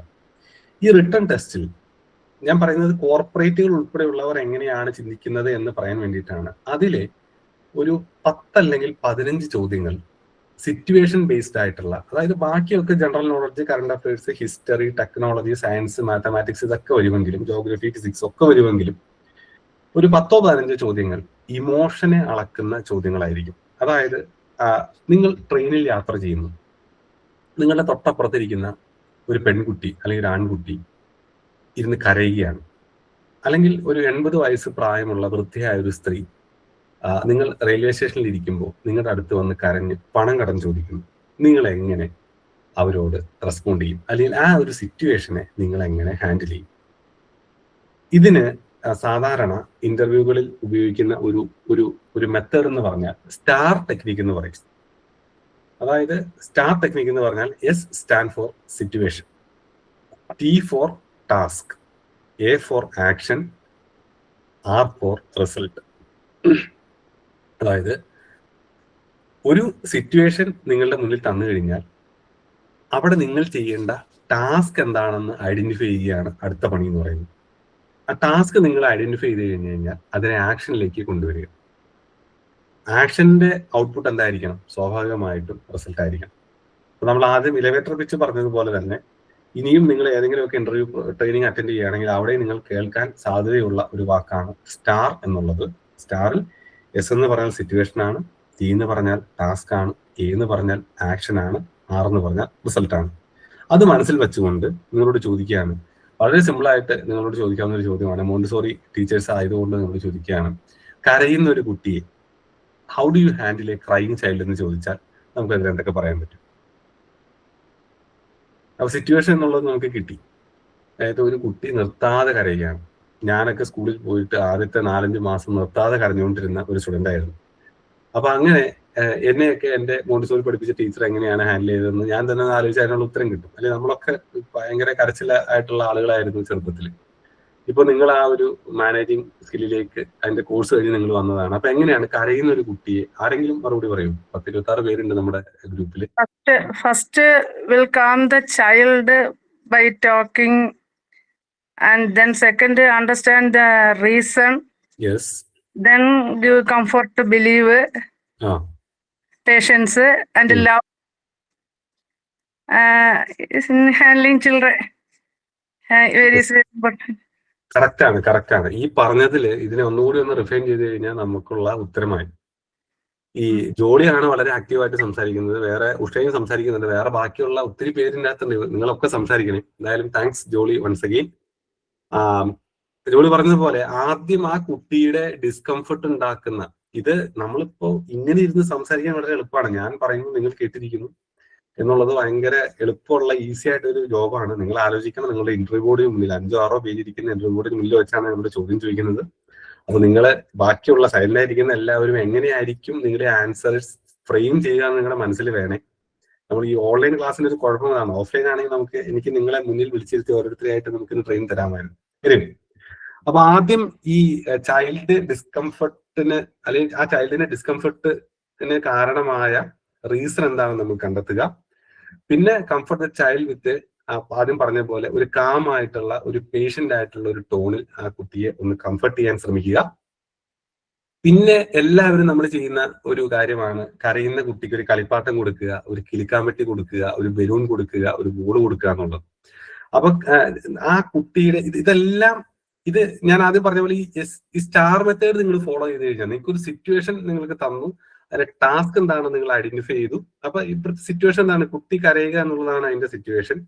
ടാസ്ക് എന്താണ്? നിങ്ങൾക്ക് ആ കുട്ടിയെ ഒന്ന് കാം ആക്കണം എന്നുള്ളതാണ് അതിന്റെ നിങ്ങളുടെ അൾട്ടിമേറ്റ് എയിം എന്ന് പറയുന്നത്, നിങ്ങളുടെ മുന്നിലുള്ള ടാസ്ക് എന്ന് പറയുന്നത് ആ കുട്ടിയെ ഒന്ന് കാമാക്കുക എന്നുള്ളതാണ്. അപ്പൊ അതിന് വേണ്ട ആക്ഷൻ എന്ന് പറയുന്നത് എന്താണ്? ആ കുട്ടിയെ കരയിപ്പിക്കുന്ന ഫാക്ടർ എന്താണോ അതിൽ നിന്ന് ജെന്റലി റീഡയറക്ട് ചെയ്ത് മറ്റൊരു ദിശയിലേക്ക് ആ കുട്ടിയുടെ ഇമോഷനെ, ചിന്തയെ, ശ്രദ്ധയെ കൊണ്ടുപോവുക എന്നുള്ളതാണ് അവിടെ നമ്മൾ എടുക്കേണ്ട ആക്ഷൻ.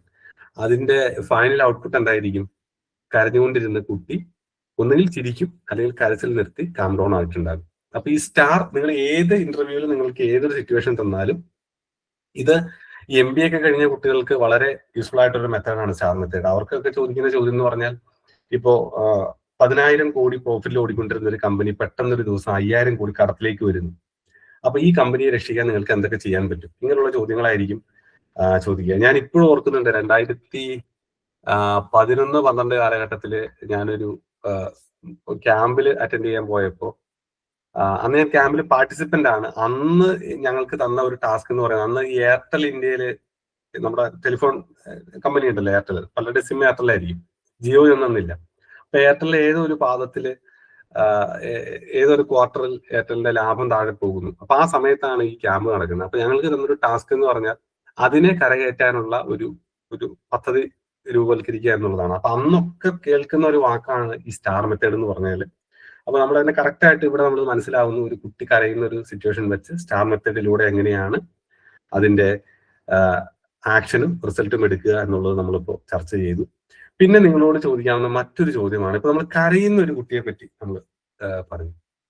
പലപ്പോഴും ടീച്ചർമാര് നമ്മളുടെ മക്കളാണെങ്കിൽ തന്നെ സ്കൂളിൽ ചെല്ലുമ്പോൾ കേൾക്കുന്ന ഒരു വാക്കാണ്, അവൻ ഭയങ്കര ഹൈപ്പർ ആക്റ്റീവ് ആണ്, അല്ലെങ്കിൽ അവൾ ഭയങ്കര ഹൈപ്പർ ആക്റ്റീവ് ആണ് എന്നുള്ളത്. ഹൈപ്പർ ആക്ടിവിറ്റി കാണിക്കുന്ന ഒരു കുട്ടിയെ, ഒരു ഇന്റർവ്യൂ ബോർഡാണ് നിങ്ങൾ ചോദിക്കുന്നത്, ഹൈപ്പർ ആക്ടിവിറ്റി കാണിക്കുന്ന ഒരു ചൈൽഡിനെ എങ്ങനെയായിരിക്കും നിങ്ങൾ മാനേജ് ചെയ്യുക? ആരെങ്കിലും സംസാരിച്ചേ പറ്റൂ, അല്ലെങ്കിൽ ജോലി തന്നെ വീണ്ടും സംസാരിക്കും. ജോലി അല്ലാതെ വേറെ ആരെങ്കിലും ഉണ്ടോ സംസാരിക്കാൻ? ഓക്കെ, ഞാൻ ആദ്യത്തെ ദിവസം ഒരു ഇന്റർവ്യൂവിന് പോയ കഥ പറഞ്ഞിരുന്നു. ഞാൻ ഇന്റർവ്യൂവിന് പോയി, എനിക്ക് അവിടെ മാനേജ്മെന്റ് ഒക്കെ പ്രശ്നമായിട്ട് നമുക്ക് കിട്ടിയില്ലാന്നുള്ളത്. മാനേജ്മെന്റ് മീൻസ് ഇന്ത്യൻസ് ഒന്നും ഇല്ലായിരുന്നു, അങ്ങനെ ഒരു കമ്മ്യൂണിക്കേഷൻ ചെയ്ത് വന്നു. അപ്പൊ അവരെന്നോട് ചോദിച്ചൊരു ചോദ്യമാണിത്, ഹൈപ്പർ ആക്റ്റീവ് ആയ ഒരു കുട്ടിയെ എങ്ങനെ ഹാൻഡിൽ ചെയ്യാം. ഞാൻ പറഞ്ഞത് നമുക്ക് അവരെ ലീഡർ ആക്കാം, ക്ലാസ്സിലെ ലീഡർ ആക്കാം. പിന്നെ അവർക്ക് ഇഷ്ടമുള്ള എന്തെങ്കിലും ആക്ടിവിറ്റി, അവർക്ക് കോൺസെൻട്രേഷൻ ചെയ്യുന്ന എന്തെങ്കിലും ആക്ടിവിറ്റിയിൽ അവരെ പാർട്ടിസിപ്പേറ്റ് ചെയ്തിട്ട് ബാക്കിയുള്ള കുട്ടികളെ കൊണ്ട് എൻകറേജ് ചെയ്യിപ്പിക്കാം. അങ്ങനെയാണ് ഞാൻ പറഞ്ഞ ആൻസർ. അതൊരു നല്ല ഉത്തരമാണ്. അത് നല്ല ഉത്തരമല്ല എന്ന് ആരും പറയില്ല. ഷമീമ പറഞ്ഞത് വളരെ കറക്റ്റ് ആയിട്ടുള്ള കാര്യമാണ്. ഒരു ഹൈപ്പർ ആക്ടിവിറ്റി ഉള്ള ഒരു ചൈൽഡിനെ നമ്മൾ മാനേജ് ചെയ്യുക എന്നുള്ളത്, ഇത് നിങ്ങളുടെ സിലബസിന്റെ ഭാഗമായിട്ട് നിങ്ങൾ പഠിച്ചിട്ടുണ്ടാവും. എങ്കിലും ഒരു 4 പോയിന്റ് ഇന്റർവ്യൂ ബോർഡിന് മുന്നിൽ അവതരിപ്പിക്കാൻ പറഞ്ഞു കഴിഞ്ഞാൽ നമുക്ക് പറയാവുന്ന ഒരു കാര്യം എന്ന് പറഞ്ഞു കഴിഞ്ഞാൽ, ഈ എന്ത് കാര്യമാണ് ഈ ഹൈപ്പർ ആക്ടിവിറ്റിയെ ട്രിഗർ ചെയ്യുന്നത് നമ്മൾ ആദ്യം കണ്ടെത്തണമല്ലോ. ചില കുട്ടികൾക്ക് 4 ആൾ കൂടുമ്പോൾ അവരുടെ മുന്നിൽ അവരുടെ കഴിവുകൾ പ്രദർശിപ്പിക്കാനുള്ള ഒരു ത്വരയാകാം. ചിലർക്ക് ഈ പറഞ്ഞ പോലെ ഭയങ്കര കുസൃതിത്തരങ്ങൾ, അതായത് മറ്റുള്ളവന്റെ കയ്യിലിരിക്കുന്ന എല്ലാ സാധനവും എന്റെ കയ്യിലേക്ക് ആക്കണം എന്നുള്ള ഒരു ചിന്തയുള്ള കുട്ടികളുണ്ടാകാം. എല്ലാത്തിനെയും തട്ടിപ്പറിക്കുന്ന സ്വഭാവമുള്ള കുട്ടികളുണ്ടാകും. അപ്പൊ എന്ത് കാര്യമാണ് അതിനെ ട്രിഗർ ചെയ്യുന്നത് എന്നുള്ളത്. ഇപ്പൊ ഷമീമ പറഞ്ഞു അവനെ ലീഡർ ആക്കി കഴിഞ്ഞു കഴിഞ്ഞാൽ അതൊരു വളരെ നല്ല മെത്തേഡാണ്. ഞാനും നിങ്ങളൊക്കെ പഠിക്കുന്ന സമയത്ത് നമ്മുടെ ടീച്ചർമാർ ചെയ്തുകൊണ്ടിരുന്ന ഒരു കാര്യമാണ്. അതായത് ക്ലാസ്സിലൊരു മെയിൻ ലീഡർ വേറെ ആളുണ്ടാവും, പക്ഷെ തൽക്കാലത്തേക്ക് ഇവന് നമ്മളെ ലീഡർ ആക്കും. കാരണം എന്തുകൊണ്ടാണ്? ഒരു ലീഡർ എന്ന് പറയുമ്പോൾ അവന് കുറച്ച് ഭാരിച്ച ഉത്തരവാദിത്തങ്ങളുണ്ട്. അപ്പൊ ഈ ഒറിജിനൽ ലീഡർ ആരായിരുന്നോ ഇവന് മുമ്പ്, ആ ലീഡറെ കണ്ട് ഇവൻ കാര്യങ്ങൾ പഠിച്ചിട്ടുണ്ട്. അതായത് ഇവൻ ഇങ്ങനെ ആയിരിക്കണം. ഒരു ലീഡർ എന്ന് പറഞ്ഞാൽ ടീച്ചർ ലീഡറിൽ നിന്ന് എക്സ്പെക്ട് ചെയ്യുന്ന കാര്യങ്ങൾ ഇങ്ങനെ ആയിരിക്കണം. പിന്നെ ലീഡറെ പലപ്പോഴും ആരാധനയോടെ നമ്മൾ നോക്കുന്ന ഒരു സ്വഭാവമുണ്ട്. അവൻ ടീച്ചറുമായിട്ട് ഭയങ്കര ടേംസുള്ള ആളാണ്, ഈ ക്ലാസിന്റെ മുഴുവൻ ചാർജ് ഉള്ള ആളാണ്. അപ്പോ അങ്ങനെ ഒരു പ്രാക്ടിക്കൽ മൈൻഡ് സെറ്റോട് കൂടി നമ്മൾ ചിന്തിച്ചു കഴിഞ്ഞാൽ ഇത്തരം ചോദ്യങ്ങൾക്ക് നമുക്ക് കൃത്യമായിട്ട് ഉത്തരം പറയാവുന്നതേ ഉള്ളൂ. മാത്രമല്ല ഒരു ഹൈപ്പർ ആക്ടിവിറ്റി ഉള്ള ഒരു ചൈൽഡിനെ നമ്മളെ എങ്ങനെ മാനേജ് ചെയ്യുന്നു പറയുമ്പോൾ, ഒരു പോസിറ്റീവ് റീഇൻഫോഴ്സ്മെന്റിന്റെ, അതായത് ആ വേർഡിന്റെ ഒരു വ്യാപ്തി നിങ്ങൾക്ക് എത്രത്തോളം മനസ്സിലായെന്ന് എനിക്ക് അറിയില്ല. അതായത് കുട്ടിക്ക് ഒരു കറക്റ്റീവ് മെഷർ നമ്മൾ കൊടുക്കുമ്പോഴും അതിൽ നിന്നെല്ലാം അവനെ ഒന്നുകൂടി ശക്തിപ്പെടുത്തുന്ന, ഒരിക്കലും അവന്റെ കഴിവിനെയോ അല്ലെങ്കിൽ അവന്റെ ടാലന്റിനെയോ താഴ്ത്തി കിട്ടുന്ന, അല്ലെങ്കിൽ അവന്റെ ഉള്ളിലെ എനർജിയെ നമ്മൾ കെടുത്തുന്ന രീതിയിലുള്ള ഒരു സമീപനവും ടീച്ചർ എന്ന രീതിയിൽ നമുക്ക് ഉണ്ടാവാൻ പാടില്ല. അതാണ് ഇതിന്റെ, ഞാൻ ഈ APJ അബ്ദുൽ കലാം പറഞ്ഞ കാര്യം ഞാൻ എപ്പോഴും നിങ്ങളോട് വീണ്ടും വീണ്ടും പറഞ്ഞിരിക്കുന്ന കാര്യമാണ്. നിങ്ങളിൽ അർപ്പിച്ചിരിക്കുന്ന ഉത്തരവാദിത്തം എന്ന് പറഞ്ഞ ചില്ലറയല്ല, അതൊരു വലിയ ഭാരിച്ച ഉത്തരവാദിത്തമാണ്. ഒരു തലമുറയെ ഷേപ്പ് ചെയ്യുന്നതിന്റെ ബേസിക് കാര്യങ്ങളാണ് നിങ്ങൾ ചെയ്തുകൊണ്ടിരിക്കുന്നത്. അതിന് ഇടയ്ക്ക് ഇങ്ങനെ പറഞ്ഞുകൊണ്ടിരിക്കട്ടോ, എനിക്ക് ആവശ്യം വരുമ്പോൾ ഞാൻ പറഞ്ഞു പോകുന്നതാണ്. അപ്പൊ അതില് എപ്പോ നിങ്ങൾ എന്ത് കറക്റ്റീവ് മെഷർ എടുത്താലും അത് ഒരു പോസിറ്റീവ് റീഇൻഫോഴ്സ്മെന്റിന്റെ തലത്തിലേ നിങ്ങൾ എടുക്കുകയുള്ളൂ. അല്ലെങ്കിൽ ഒരു പോസിറ്റീവ് ആയിട്ടുള്ള റീഇൻഫോഴ്സ്മെന്റ് ആണ് ആ കുട്ടിയുടെ ക്യാരക്ടറിൽ ഞാൻ ഉദ്ദേശിക്കുന്നത് എന്ന് നിങ്ങൾ അങ്ങനെ സൂചിപ്പിക്കുന്നത് നന്നായിരിക്കും. അതായത് ഇതെല്ലാം അവന്റെ ഗുഡ് ബിഹേവിയറിന് വേണ്ടിയിട്ട്, അവന്റെ വെൽബീയിങ്ങിന് വേണ്ടിയിട്ട്, അവന്റെ നല്ല ഒരു അൾട്ടിമേറ്റ് ചേഞ്ചിന് വേണ്ടിയിട്ടാണ് ഞാനിങ്ങനെ ചെയ്യുന്നത് എന്നുള്ളത്. അപ്പോൾ ലീഡർ ആക്കുക എന്നുള്ളത് കറക്റ്റ് ആയിട്ട് ഒരു പോസിറ്റീവ് റീഇൻഫോഴ്സ്മെന്റ് കാണിക്കാവുന്ന ഒരു മെഷറാണ്, അല്ലെങ്കിൽ ഒരു ആക്ട് ആണ് നിങ്ങളുടെ ഭാഗത്തു നിന്നുള്ളത്. അപ്പൊ ആ കാര്യങ്ങൾ എന്ത് തന്നെ പറഞ്ഞാലും അതിലെല്ലാം നിങ്ങൾക്ക് ഒരു പോസിറ്റീവ് ആണ് നിങ്ങൾ എടുത്ത ആക്ഷൻ എന്ന് ന്യായീകരിക്കാനുള്ള അല്ലെങ്കിൽ സമർത്ഥിക്കാനുള്ള ഒരു ആക്ഷനെ നിങ്ങൾ ഇന്റർവ്യൂ ബോർഡിനുള്ളിൽ പറയാവൂ. അപ്പൊ ഷമീം പറഞ്ഞ ആ ഉത്തരത്തിന് ഒരുപാട് നന്ദിയുണ്ട്. അത് താങ്ക് യു. അത് കറക്റ്റ് ആയിട്ടുള്ള ഒരു കാര്യമാണ് പറഞ്ഞത്. പിന്നെ നിങ്ങൾ ഫേസ് ചെയ്യുന്ന മറ്റൊരു ഓക്കെ, താങ്ക് യു. അപ്പൊ അത് മനസ്സിലാക്കേണ്ട മറ്റൊരു കാര്യമാണ് സ്ലോ ലേണിംഗ് എന്ന് പറഞ്ഞിട്ടൊരു കൺസെപ്റ്റ് ഉണ്ടല്ലോ. അപ്പൊ ചില കുട്ടികൾ അക്ഷരം പഠിക്കാൻ ഭയങ്കര ബുദ്ധിമുട്ടായിരിക്കും. ഇപ്പൊ എന്റെ ഒരു സുഹൃത്തിന്റെ മകൻ, അവൻ 6ാം ക്ലാസ്സിലെത്തി. 6ാം ക്ലാസ്സിലെത്തിയിട്ടും അവന് അക്ഷരങ്ങൾ കൂട്ടി എഴുതാനോ അല്ലെങ്കിൽ കൂട്ടി വായിക്കാനോ അവന് ബുദ്ധിമുട്ടാണ്. മാത്തമാറ്റിക്സ് ആണ് വലിയ കുഴപ്പമില്ല, പക്ഷെ ലാംഗ്വേജ് ഇംഗ്ലീഷ്, മലയാളം പേപ്പറുകൾ അവൻ എപ്പോഴും തോക്കുകയാണ് ക്ലാസ്സിൽ. അപ്പോൾ ഈ ലാംഗ്വേജ് സ്ലോ ആയിട്ട് അവൻ പിക്ക് ചെയ്യുന്നുള്ളൂ. അവൻ അക്ഷരങ്ങൾ ഇപ്പോഴും കറക്റ്റ് ആയിട്ട് എങ്ങനെ പ്ലേസ് ചെയ്യണം, ഒരു വാക്കുണ്ടാക്കാനെന്ന് അവന് കൃത്യമായിട്ട് അറിയില്ല.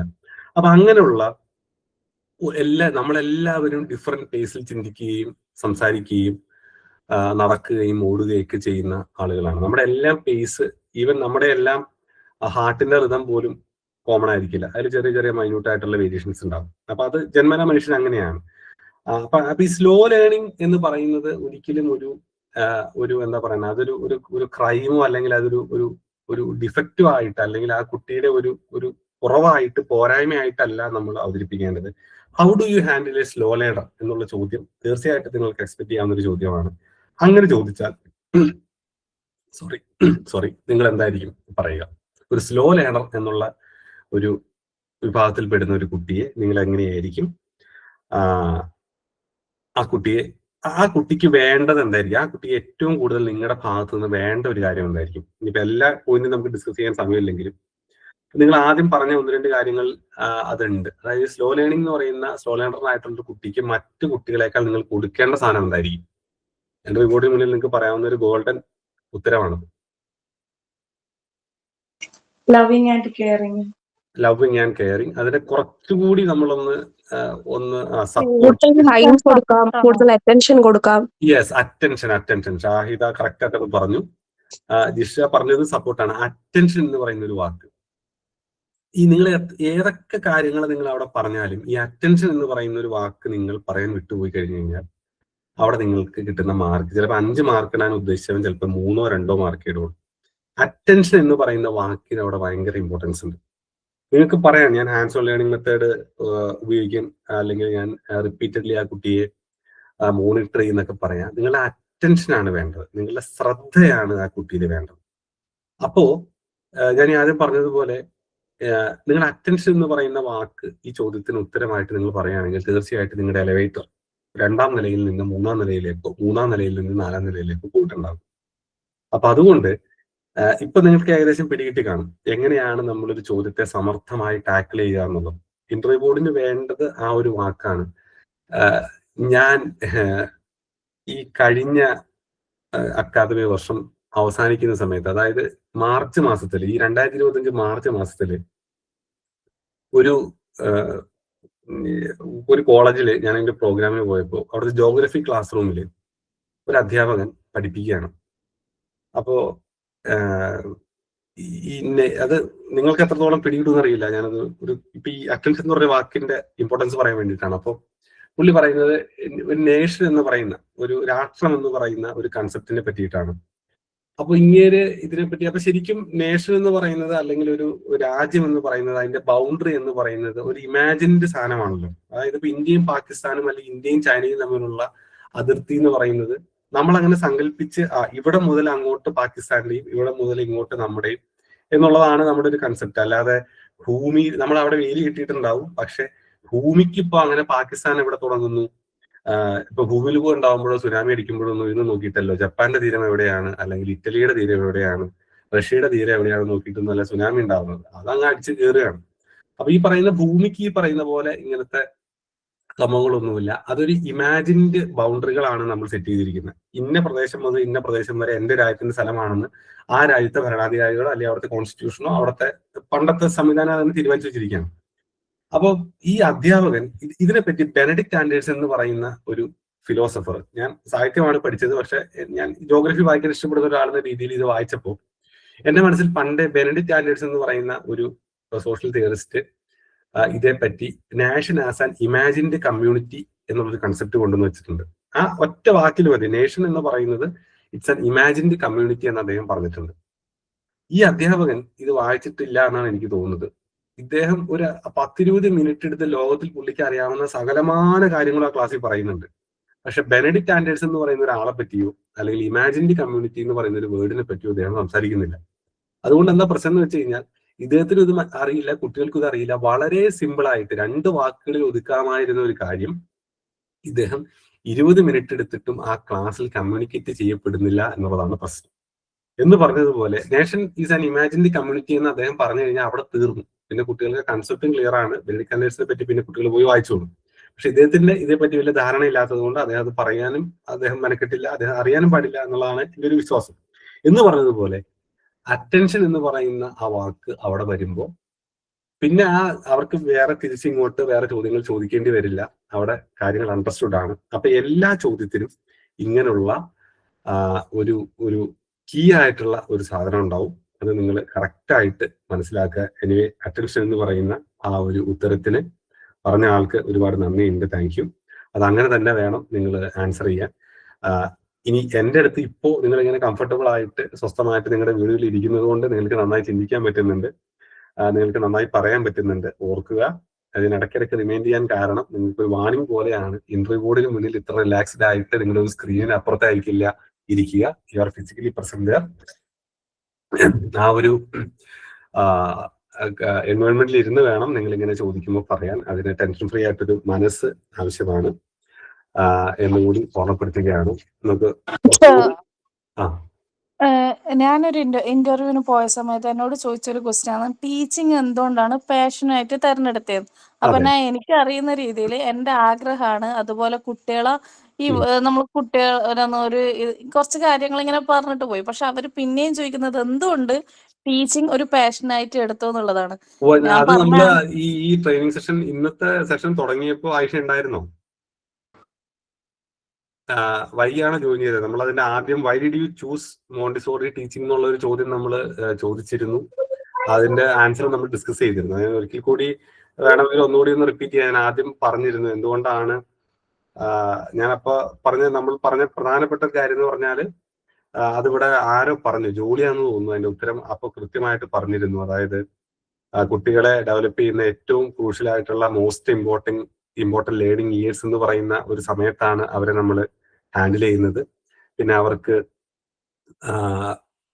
മോണ്ടിസോറി ടീച്ചിങ് എന്ന് പറയുന്ന ഫോക്കസ് ഓൺ ഇൻഡിപെൻഡൻസ് എന്ന് പറയുന്ന ഒരു വലിയ വാക്ക് നമ്മൾ അപ്പോൾ ഉപയോഗിച്ചായിരുന്നു. ഇൻഡിപെൻഡന്റ് ആയിട്ട് നിങ്ങൾക്ക് വർക്ക് ചെയ്യാൻ പറ്റുന്നു എന്നുള്ളത്. പിന്നെ ഹാൻഡ്സ് ഓൺ ലേണിംഗ് കൊടുക്കാൻ പറ്റുമെന്നുള്ളൊരു വാക്ക് നമ്മൾ പറഞ്ഞിരുന്നു. പിന്നെ ഈ പറഞ്ഞ പോലെ നമുക്കൊരു പേഴ്സണൽ സാറ്റിസ്ഫാക്ഷൻ, അതിന്റെ ഒരു പർപ്പസ് മീറ്റ് ചെയ്യുമ്പോൾ നമുക്ക് കിട്ടുന്ന ഒരു സന്തോഷം, സാലറിയേക്കാൾ അപ്പുറത്തേക്ക് ഒരു തലമുറയെ ബിൽഡ് ചെയ്യുന്നു എന്നുള്ള ഒരു കോൺഫിഡൻസ്, ഇതൊക്കെ നമ്മൾ ആദ്യം ഡിസ്കസ് ചെയ്ത് പോയ കാര്യങ്ങളാണ്. അപ്പൊ അത് ഒന്ന് ശ്രദ്ധിച്ചാൽ മതി. എന്നിട്ട് എന്താണ് ആയിഷ എന്താണ് അന്ന് അവിടെ കൃത്യമായിട്ട് പറഞ്ഞത്, ഒരിക്കൽ കൂടി ഒന്ന് പറയാമോ? ഞാൻ പറഞ്ഞിട്ടുണ്ടായത് എന്റെ ആഗ്രഹമാണ്, ചെറുത് മുതലേയുള്ള ആഗ്രഹമാണ് ടീച്ചിങ് എന്ന് പറയുന്നത്. പിന്നെ ടീച്ചിങ്ങിലൂടെ നമുക്ക് കുട്ടികളെ മുന്നോട്ടേക്ക് കൊണ്ടുവരാൻ പറ്റും. നമ്മൾ ഈ പറഞ്ഞ കാര്യങ്ങളിലൊക്കെ വേറൊരു രീതിയിൽ ആയിഷ ആ പറഞ്ഞു. രീതിയിലാണ് ഞാൻ പറഞ്ഞിട്ടുണ്ടായിരുന്നത്.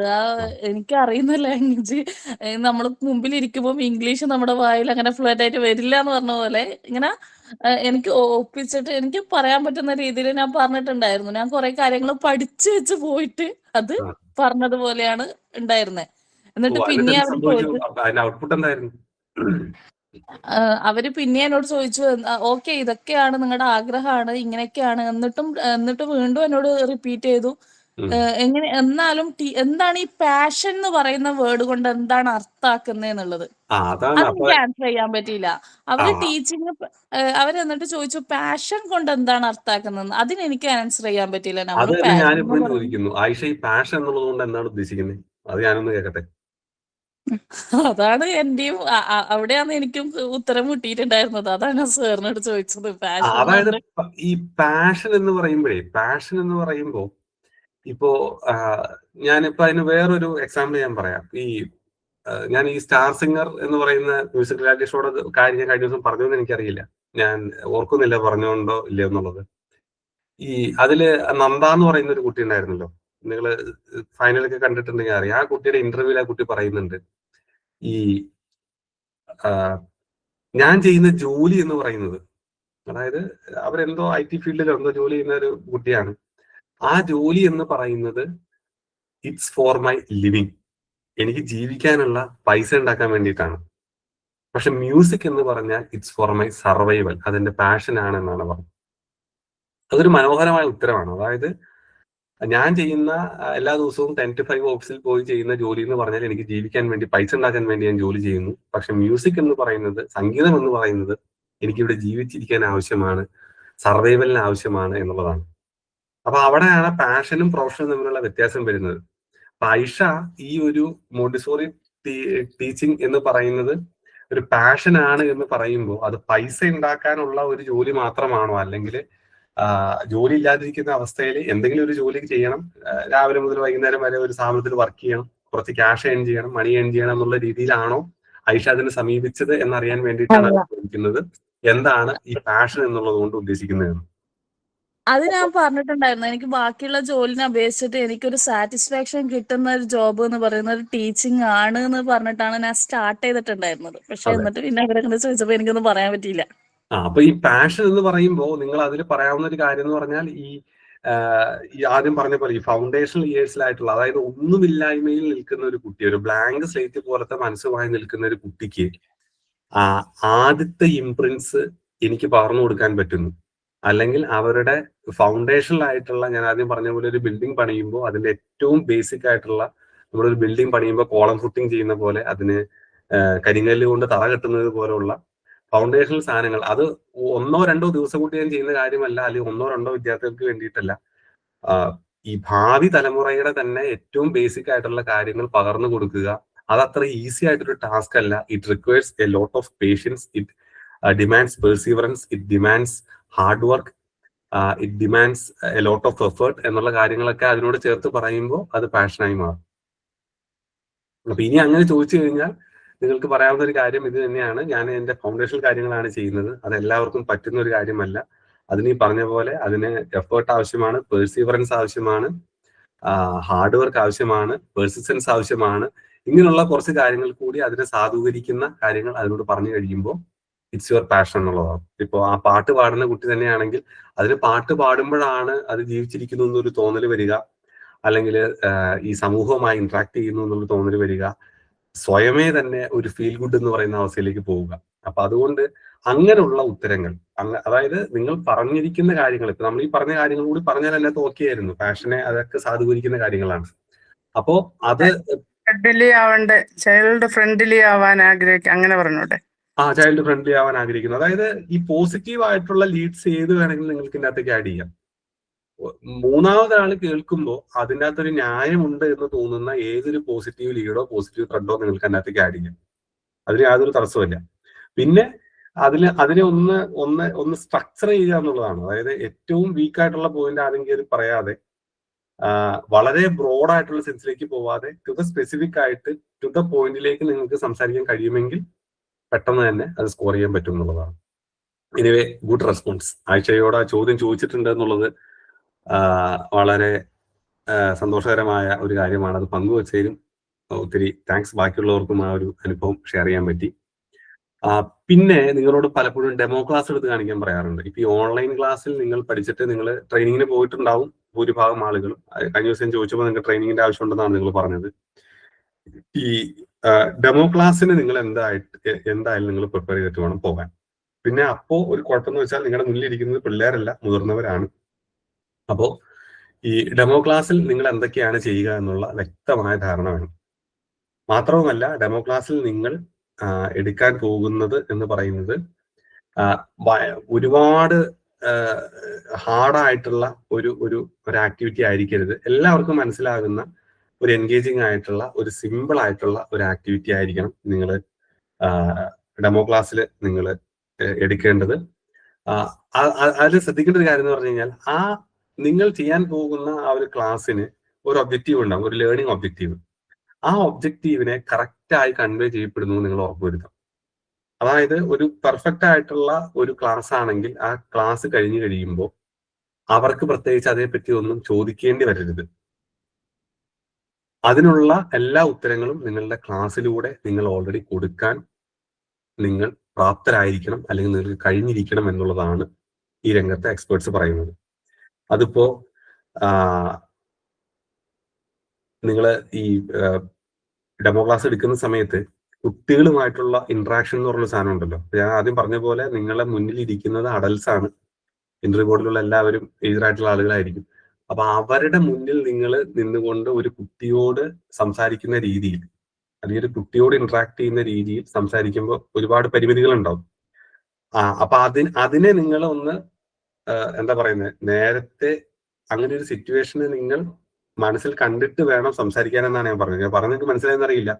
അല്ലെങ്കിൽ അവിടെ ചെന്നിരിക്കുമ്പോൾ നിങ്ങൾക്ക് ഈ കോൺഫിഡൻസ് പോകുന്നതിന്റെ ഒരു കാര്യം അതാണ്. ഞാൻ ഈ കൊച്ചു കുട്ടികളോട് വർത്തമാനം പറയുന്ന പോലെ ഈ വലിയ ആളുകളോട് എങ്ങനെയാണ് വർത്തമാനം പറയുക എന്നുള്ള ഒരു ചിന്ത അവിടെ ഉണ്ടാവരുത്.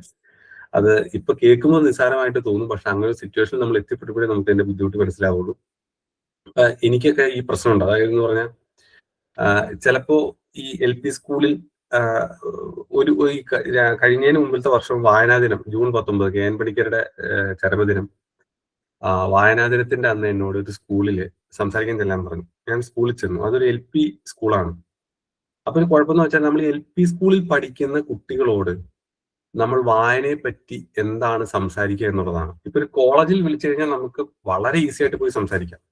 വായനയുടെ മഹത്വത്തെ പറ്റി, വായന എന്ന് പറയുന്ന സംസ്കാരത്തെ പറ്റി, വായനയുടെ പലവിധ തലങ്ങളെ പറ്റി, വായന എന്ന് പറയുന്നത് ഒരു സാംസ്കാരിക പ്രവർത്തനമാണെന്നൊക്കെ വേണ്ടി പറയാം. പക്ഷെ LP സ്കൂളിൽ പഠിക്കുന്ന കുട്ടിയോട് പോയിട്ട് വായന എന്ന് പറയുന്നത് നിങ്ങൾ ആഘോഷിക്കപ്പെടേണ്ട സാംസ്കാരിക പ്രവർത്തനമാണെന്നൊക്കെ നമ്മൾ പറഞ്ഞു കഴിഞ്ഞാൽ കുട്ടികൾക്ക് ഇത് മനസ്സിലാവില്ല.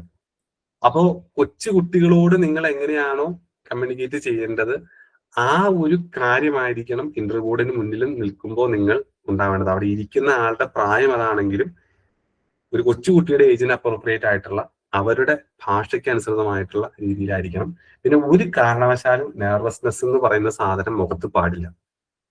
ടെൻഷൻ എന്ന് പറയുന്ന സാധനം മുഖത്ത് വരാനേ പാടില്ല. കാരണം അത് ഇന്റർവ്യൂ ബോർഡ് എപ്പോഴും നോക്കുന്ന കാര്യമാണ്. കുട്ടികളുടെ മുന്നിൽ നിങ്ങൾ എപ്പോഴും പ്ലസന്റ് ആയി, പ്ലീസിങ് ആയി, അവരുടെ തന്നെ ഒരു കൂട്ടുകാരനോ കൂട്ടുകാരിയോ ആയി മാറേണ്ട ആളുകളാണ് നിങ്ങൾ. അപ്പോൾ ഇന്റർവ്യൂ ബോർഡിന് മുന്നിൽ ചെല്ലുമ്പോൾ വല്ലാതെ നിങ്ങൾ നെർവസ് ആയിട്ട്, പിന്നെ ക്ലാസ് എടുത്തുകൊണ്ടിരിക്കുമ്പോൾ നിങ്ങള് ഈ കൈയുടെ ഈ ഞങ്ങളുടെ നാട്ടിൽ ഞെട്ടൊടിക്കുക എന്ന് പറയും, ഈ സാധനം ഇങ്ങനെ ക്ലിക്കിംഗ് സൗണ്ട് ഉണ്ടാക്കിക്കൊണ്ടിരിക്കാതിരിക്കുക, ഫിംഗേഴ്സ് ക്രോസ്ഡ് ആയിട്ട് ഇങ്ങനെ ഇരിക്കാതിരിക്കുക. ഫിംഗേഴ്സ് ക്രോസ്ഡ് ഇതിന്റെ ഈ ഒരു ആക്ഷന്റെ അർത്ഥം എന്ന് പറഞ്ഞു കഴിഞ്ഞാൽ ഇത് നിങ്ങൾ ഭയങ്കരമായിട്ട് ടെൻസ്ഡ് ആണ് എന്നുള്ളതാണ്. പിന്നെ ഐ കോണ്ടാക്ട് മെയിൻറ്റെയിൻ ചെയ്യാൻ ഞാൻ കഴിഞ്ഞ ദിവസം പറഞ്ഞു അതിന്റെ ഇമ്പോർട്ടൻസ്. ഐ കോണ്ടാക്ട് മെയിൻറ്റെയിൻ ചെയ്യാൻ പ്രത്യേകം ശ്രദ്ധിക്കണം. പിന്നെ അവിടെ അവൈലബിൾ ആയിട്ടുള്ള എല്ലാ ടൂൾസും ഉപയോഗിച്ചു എന്ന് നിങ്ങൾ ഉറപ്പുവരുത്തണം. നിങ്ങൾക്ക് ഉപയോഗിക്കാൻ പല സാധനങ്ങളും, ചിലപ്പോ ചോക്ക് ഉണ്ടാവും, ഇപ്പൊ ചോക്കൊന്നുമില്ല, എല്ലാം സ്മാർട്ട് സാധനങ്ങളാണ്. അവിടുത്തെ ടച്ച് സ്ക്രീൻ ഉണ്ടാവും, അതിന്റെ റൈറ്റിംഗ് പെൻ ഉണ്ടാകും, അതിന്റെ ഇറേസർ ഉണ്ടാകും, അങ്ങനത്തെ പോയിന്റർ സാധനങ്ങൾ ഉണ്ടാവും. ചിലപ്പോൾ ലേസർ പോയിന്റർ ആയിരിക്കും, ചിലപ്പോൾ പ്രസന്റേഷൻ സ്ലൈഡുകൾ മാറ്റാനുള്ള സ്ലൈഡ് ചേഞ്ചർ ആയിരിക്കും. അത് എന്താണോ അവിടെ ഉള്ളത് നിങ്ങൾക്ക് തന്നിരിക്കുന്ന സാധനങ്ങളെല്ലാം നിങ്ങൾ ഉപയോഗിച്ചു എന്ന് ഉറപ്പുവരുത്തണം. ഡെമോ ക്ലാസ്സിൽ പലപ്പോഴും നമ്മൾ ചെയ്യുന്ന ഒരു കാര്യം എന്ന് വെച്ച് കഴിഞ്ഞാൽ സ്ക്രീൻ ഓണാക്കി വെക്കും, അല്ലെങ്കിൽ ഒരു ബോർഡ് നമ്മൾ ഓണാക്കി വെക്കും, അതിലേക്ക് നോക്കിയിട്ട് നമ്മൾ വിരലുകൊണ്ട് ഇങ്ങനെ തൊട്ട് ഇങ്ങനെ കാര്യങ്ങൾ പറഞ്ഞിട്ട് നമ്മൾ അങ്ങ് നിർത്തും. നമുക്ക് ഉപയോഗിക്കാനുള്ള ഒരുപാട് എയ്ഡ്സ് അവിടെ ഉണ്ടാകും. അല്ലെങ്കിൽ കുട്ടികൾക്ക് ഒരു മോണ്ടിസോറി സെറ്റപ്പിൽ നിങ്ങൾ കൊടുക്കുന്ന, നിങ്ങൾ ഒരു റിയൽ മോണ്ടിസോറി ക്ലാസ് റൂമിൽ കൊടുക്കുന്ന പല സാധനങ്ങളും അവിടെ ഉണ്ടാകും. അതിനെയെല്ലാം നിങ്ങൾ സമർത്ഥമായി ഉപയോഗിച്ചു എന്ന് ഉറപ്പുവരുത്തുക എന്നുള്ളതാണ് പറഞ്ഞു വരുന്നതിന്റെ സാരാംശം. അവിടെ you should not leave any stones unturned എന്ന് സാധാരണ ഇംഗ്ലീഷിൽ പറയാറുണ്ട്. നിങ്ങൾ ഒരു കല്ലിനെ പോലും നിങ്ങൾ അതിനെ ഒന്ന് ചവിട്ടി കടന്നു പോകുമ്പോൾ ഒരു കല്ലിനെ പോലും സ്പർശിക്കാതെ കടന്നു പോകരുത്. ഏതിനടിയിലാണ് നിധി ഇരിക്കുന്നത് നമുക്ക് അറിയില്ല എന്ന് പറഞ്ഞ പോലെയാണ്. അവിടെ ഇരിക്കുന്ന എല്ലാ എക്യുപ്മെന്റ്സും എല്ലാ സാധനങ്ങളും നിങ്ങൾക്ക് ഉപയോഗിക്കാൻ വേണ്ടി വച്ചിട്ടുള്ളതാണ്. ഇനി എല്ലാം ഉപയോഗിക്കാൻ പറ്റിയില്ലെങ്കിൽ തന്നെയും നിങ്ങൾ ഉപയോഗിക്കുന്ന ടോപ്പിക്കിന് ആവശ്യമായ സാധനങ്ങളെല്ലാം ഉപയോഗിച്ചു എന്നെങ്കിലും നിങ്ങൾ ഉറപ്പുവരുത്തണം. ചിലപ്പോൾ എല്ലാം ഒന്നും നമുക്ക് ആവശ്യമുള്ള സാധനങ്ങളായിരിക്കില്ല, പക്ഷെ ഉപയോഗിച്ചില്ല എങ്കിലും ഉപയോഗിച്ചു എന്ന് വരുത്തി തീർക്കുന്ന ഒരു കാര്യമുണ്ടല്ലോ, ഇന്ന സാധനങ്ങൾ അതാണ് ഇതാണെന്നുള്ളത്. അപ്പൊ അത് ഈ പസിലിന്റെ സാധനങ്ങളായാലും അല്ലെങ്കിൽ ഈ നമ്മുടെ do it your self DIY കുറെ ഐറ്റംസ് ഉണ്ടല്ലോ കുട്ടികൾക്കുള്ള, ബിൽഡിംഗ് ബ്ലോക്സ്, പസിൽ ബ്ലോക്സ്, അങ്ങനത്തെ സാധനങ്ങളൊക്കെ ഉണ്ട്. അപ്പൊ ഇതൊക്കെ നിങ്ങൾ പ്രോപ്പറായി നിങ്ങൾ ഉപയോഗിച്ചു. പിന്നെ ഈ സാധനങ്ങളൊക്കെ നിങ്ങൾ ഇന്നേ വരെ ഉപയോഗിച്ചിട്ടില്ലെങ്കിൽ അടുത്തുള്ള ഒരു സ്കൂളിലോ അല്ലെങ്കിൽ മോണ്ടിസോറിയിലോ പോയി ഇതൊക്കെ ഒന്ന് കണ്ടതിന് ശേഷം പോകാട്ടോ. പലപ്പോഴും നിങ്ങൾ ഓൺലൈൻ പഠിക്കുമ്പോൾ ഒരു കുഴപ്പമെന്ന് വെച്ച് കഴിഞ്ഞാൽ നിങ്ങൾ ട്രെയിനിങ്ങിന് പോയിട്ടുണ്ടാവും. ട്രെയിനിന് പോകുമ്പോൾ തന്നെ നിങ്ങൾക്ക് അധികം സമയം കിട്ടിയിട്ടില്ലെങ്കിൽ ഇന്റർവ്യൂവിന് പോവുകയാണെങ്കിൽ ജസ്റ്റ് അടുത്തുള്ള ഒരു സ്കൂളൊന്ന് വിസിറ്റ് ചെയ്തിട്ട് ലേറ്റസ്റ്റ് ആയിട്ട് അവർ ഉപയോഗിക്കുന്ന സാധനങ്ങൾ എന്തൊക്കെയാണ് അതിന്റെ പേരുകൾ കൃത്യമായി പഠിച്ചിട്ട് പോവുക.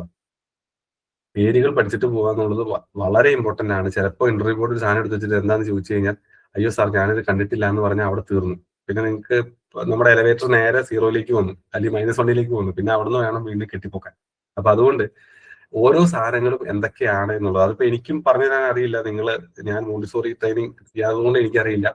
നിങ്ങളുടെ ടീച്ചിങ് എയ്ഡ്സ് എന്തൊക്കെയാണോ അതിന്റെ പേരുകൾ എന്തൊക്കെയാണ് കൃത്യമായി പഠിക്കുക എന്നുള്ളത് വളരെ ഇമ്പോർട്ടന്റ് ആണ്. ഒരു വർക്ക്ഷോപ്പിൽ നമ്മൾ ചെല്ലുമ്പോൾ നമുക്ക് എന്ത് കണ്ടാലും അത് എല്ലാ സ്പാനറും ടൂൾസും മാത്രമായിരിക്കും. നമുക്ക് 2 വാക്യം അറിയാവുള്ളൂ ഒരു വർക്ക്ഷോപ്പിൽ ചെല്ലുമ്പോൾ. പക്ഷെ വർക്ക്ഷോപ്പിൽ സ്ഥിരമായി പണിയെടുക്കുന്ന ഒരാൾക്കാണ് ടൂൾസിൽ തന്നെ പലവിധ ടൂൾസ് ഉണ്ട്, സ്പാനറുകൾ തന്നെ പലവിധമുണ്ട്, സ്ക്രൂ ഡ്രൈവറുകൾ തന്നെ പലതരം സ്ക്രൂ ഡ്രൈവറുകൾ ഈ ലോകത്തുണ്ടെന്നുള്ളത് നമുക്കറിയാം. നമുക്ക് എന്ത് കണ്ടാലും സ്ക്രൂ ഡ്രൈവറാണ്. അപ്പൊ അങ്ങനെയുള്ള ജനറിക് നെയിംസിൽ നിന്ന് മാറിയിട്ട് സ്പെസിഫിക് ആയിട്ടുള്ള പേരുകൾ അത് ഡെമോ ക്ലാസ്സിലാണ് നിങ്ങൾക്ക്.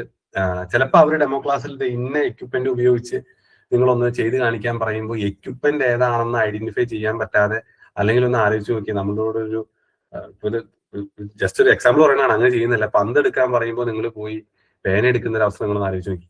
അപ്പൊ അങ്ങനെയുള്ള ഇത് ഇത്ര സിമ്പിൾ ആയിട്ടായിരിക്കില്ല അവർ പറയുന്നത്. ആ സാധനങ്ങളുടെ പേരുകൾ എന്തൊക്കെയാണെന്ന് പ്രത്യേകിച്ച് വിദേശ രാജ്യങ്ങളിൽ പഠിപ്പിക്കാൻ പോകുന്ന, വിദേശ രാജ്യങ്ങളിലെ മോണ്ടിസോറികളിലേക്ക് ഇന്റർവ്യൂ അറ്റൻഡ് ചെയ്യുന്ന ആളുകളോടാണ് ഈ അയർലൻഡ് പോലുള്ള രാജ്യങ്ങൾ, ജർമ്മനി പോലുള്ള രാജ്യങ്ങളിലൊക്കെ വളരെ മികച്ച രീതിയിൽ പ്രീ പ്രൈമറി സാധനങ്ങളൊക്കെ നിർമ്മിക്കുകയും വിപണിയിൽ എത്തിക്കുകയും ചെയ്യുന്ന രാജ്യങ്ങളാണ് ഇതൊക്കെ. അപ്പൊ അവിടെയൊക്കെ ഉള്ള സാധനങ്ങളുടെ ഏറ്റവും ലേറ്റസ്റ്റ് ആയിട്ടുള്ള വേർഷൻ ഒന്ന് പരിചയപ്പെട്ടിരിക്കാൻ നോക്കുക. ഇനി വേറൊരു ചോദ്യം, ഇതെല്ലാവർക്കും ആൻസർ പറയാൻ പറ്റുന്ന ഒരു ചോദ്യമാണ്. As a teacher, what are your strengths? ഒരു ടീച്ചർ എന്ന രീതിയിൽ നിങ്ങളുടെ സ്ട്രെങ്ത്തുകൾ എന്തൊക്കെയാണ് എന്നൊക്കെ ചോദിച്ചാൽ നിങ്ങൾ എന്ത് പറയും? ഒരു ഇന്റർവ്യൂ ബോർഡിന് മുന്നിലാണെന്ന് വിചാരിച്ചോളൂ, എന്നിട്ട് ആൻസർ പറയുക. ഒരു മോണ്ടിസോറി ടീച്ചർ എന്ന രീതിയിൽ നിങ്ങളുടെ ക്യാരക്ടറിലുള്ള സ്ട്രെങ്ത്തുകൾ എന്തൊക്കെയാണെന്ന് ചോദിച്ചാൽ നിങ്ങൾ എന്ത് പറയും? Patience. Yes, I love that reply. ഒന്നാമത്തെ കാര്യം പേഷ്യൻസ് ആണ്. അവിടെ നിങ്ങൾ സ്കോർ ചെയ്തു. നമ്മുടെ എലിവേറ്റർ 3-ാം നിലയിൽ നിന്ന് 4-ാം നിലയിലേക്ക് പോയിട്ടുണ്ട്. പിന്നെ കാം നേച്ചർ വളരെ ഇമ്പോർട്ടന്റ് ആണ്. പേഷ്യൻസ് പോലെ തന്നെ കാം നേച്ചർ, കെയറിംഗ് ഒരു നല്ല ഉത്തരമാണ്. പിന്നെ ലൈഫ് എക്സ്പീരിയൻസ് ആൻഡ് മച്യൂരിറ്റി, തീർച്ചയായിട്ടും നല്ല ഉത്തരം. വേറെ responsible and committed, exactly, fine. പിന്നെ സ്ട്രോങ് സെൻസ് ഓഫ് റെസ്പോൺസിബിലിറ്റി. അതിനിടയ്ക്ക് ആരും അഡാപ്റ്റ് എന്നൊരു വാക്ക് പറഞ്ഞു, അതും വളരെ ഗുഡ് ആയിട്ടുള്ള ഉത്തരമാണ്. അഡാപ്റ്റ് ചെയ്യാൻ പറ്റുക എന്നുള്ളത് അതാരാ പറഞ്ഞതെന്ന് അഡാപ്റ്റ് പറഞ്ഞിട്ടുണ്ട്. പിന്നെ ഉമ്മു ഹബീബ സൗണ്ട് എന്ന് ടൈപ്പ് ചെയ്തത്. സൗണ്ട് എന്ന് എന്താണ് ഉദ്ദേശിച്ചത് ഉമ്മു ഹബീബ? ഒന്ന് എക്സ്പ്ലെയിൻ ചെയ്യാവോ? ഒരു സൗണ്ട് പേഴ്സണാലിറ്റി ആയി മാറും എന്നുള്ളതാണോ ഉദ്ദേശിച്ചത്? അല്ല, ഒരു ക്ലാസ് മാനേജ് ചെയ്യാനുള്ള ഒരു സൗണ്ട് ആൾക്ക് വേണം, സൗണ്ട് വോളിയം ആൾക്ക് വേണം. നിങ്ങൾക്ക് നല്ലൊരു ശബ്ദമുണ്ട് എന്നുള്ളത് അല്ലേ? Okay okay.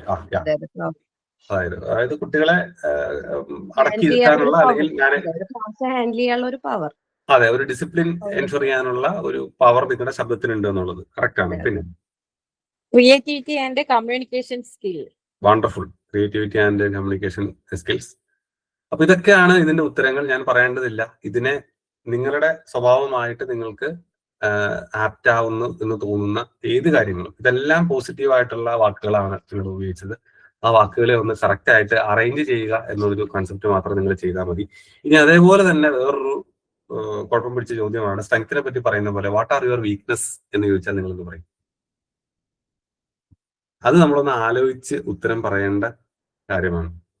നമ്മൾ വീക്ക്നെസ്സുകളെ പറ്റി പല ഇന്റർവ്യൂകളും ചോദിക്കാറുണ്ട്. What are your weaknesses as a teacher എന്ന് ചോദിച്ചാൽ നിങ്ങൾ എന്ത് പറയും? ഒരു കുട്ടി കരയുമ്പോൾ ഞാനും കൂടെ കരയും എന്നുള്ളതൊന്നും പറഞ്ഞേക്കരുത്. അല്ലെങ്കിൽ കുട്ടിയുടെ പേരന്റ് വന്ന് ചീത്ത പറഞ്ഞാൽ ഞാനും തിരിച്ച് രണ്ട് പറയും, എനിക്കൊന്നും സഹിച്ചു വെക്കാൻ പറ്റില്ല, ഞാൻ തറവാട്ടി പറഞ്ഞ ആളാണ്, അങ്ങനെയൊന്നും പറഞ്ഞേക്കരുത്.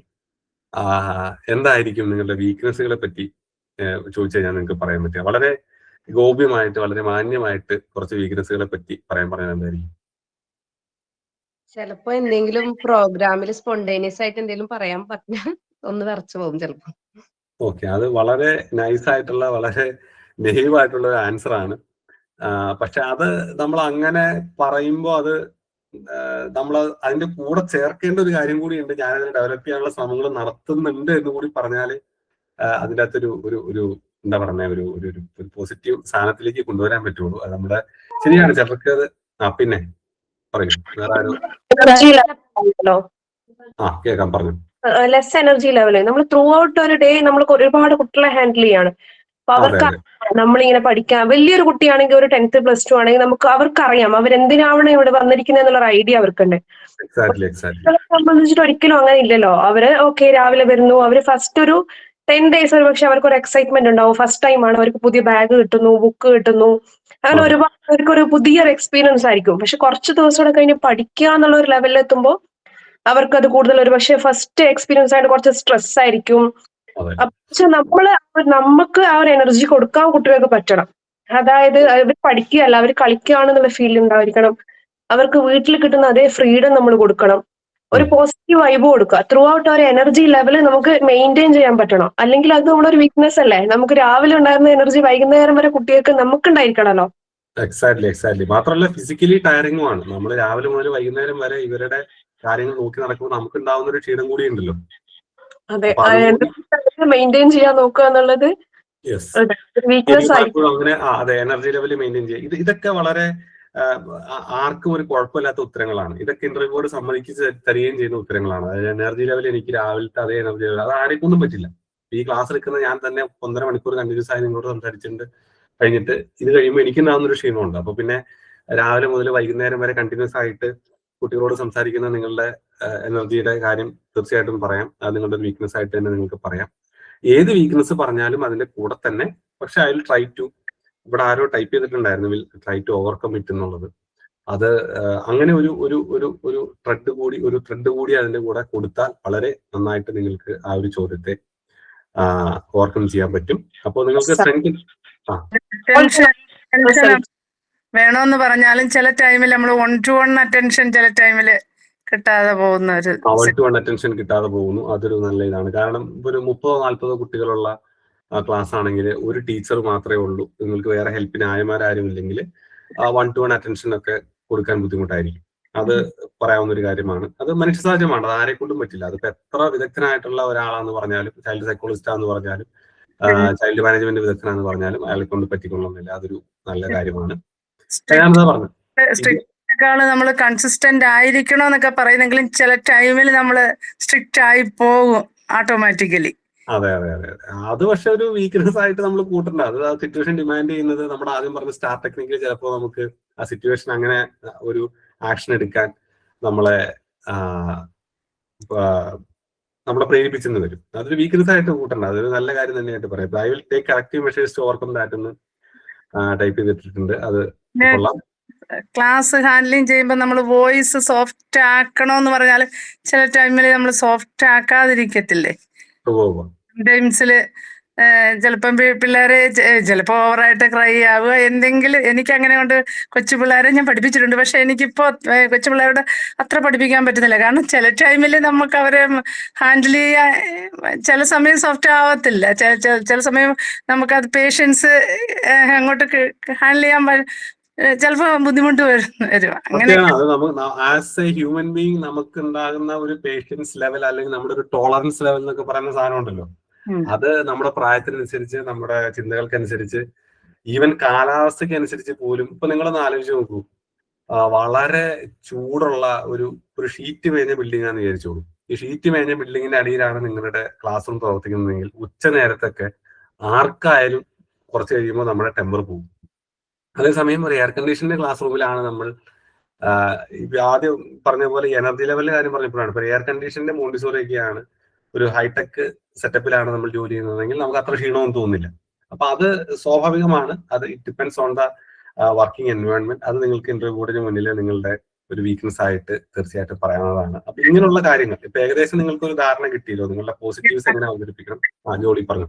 ഞാൻ ഏജ് ഈസ് മൈ സ്ട്രെങ്ത് ആയിട്ടാണ് ഞാൻ കണക്ക് കൂട്ടിയിരിക്കുന്നത്.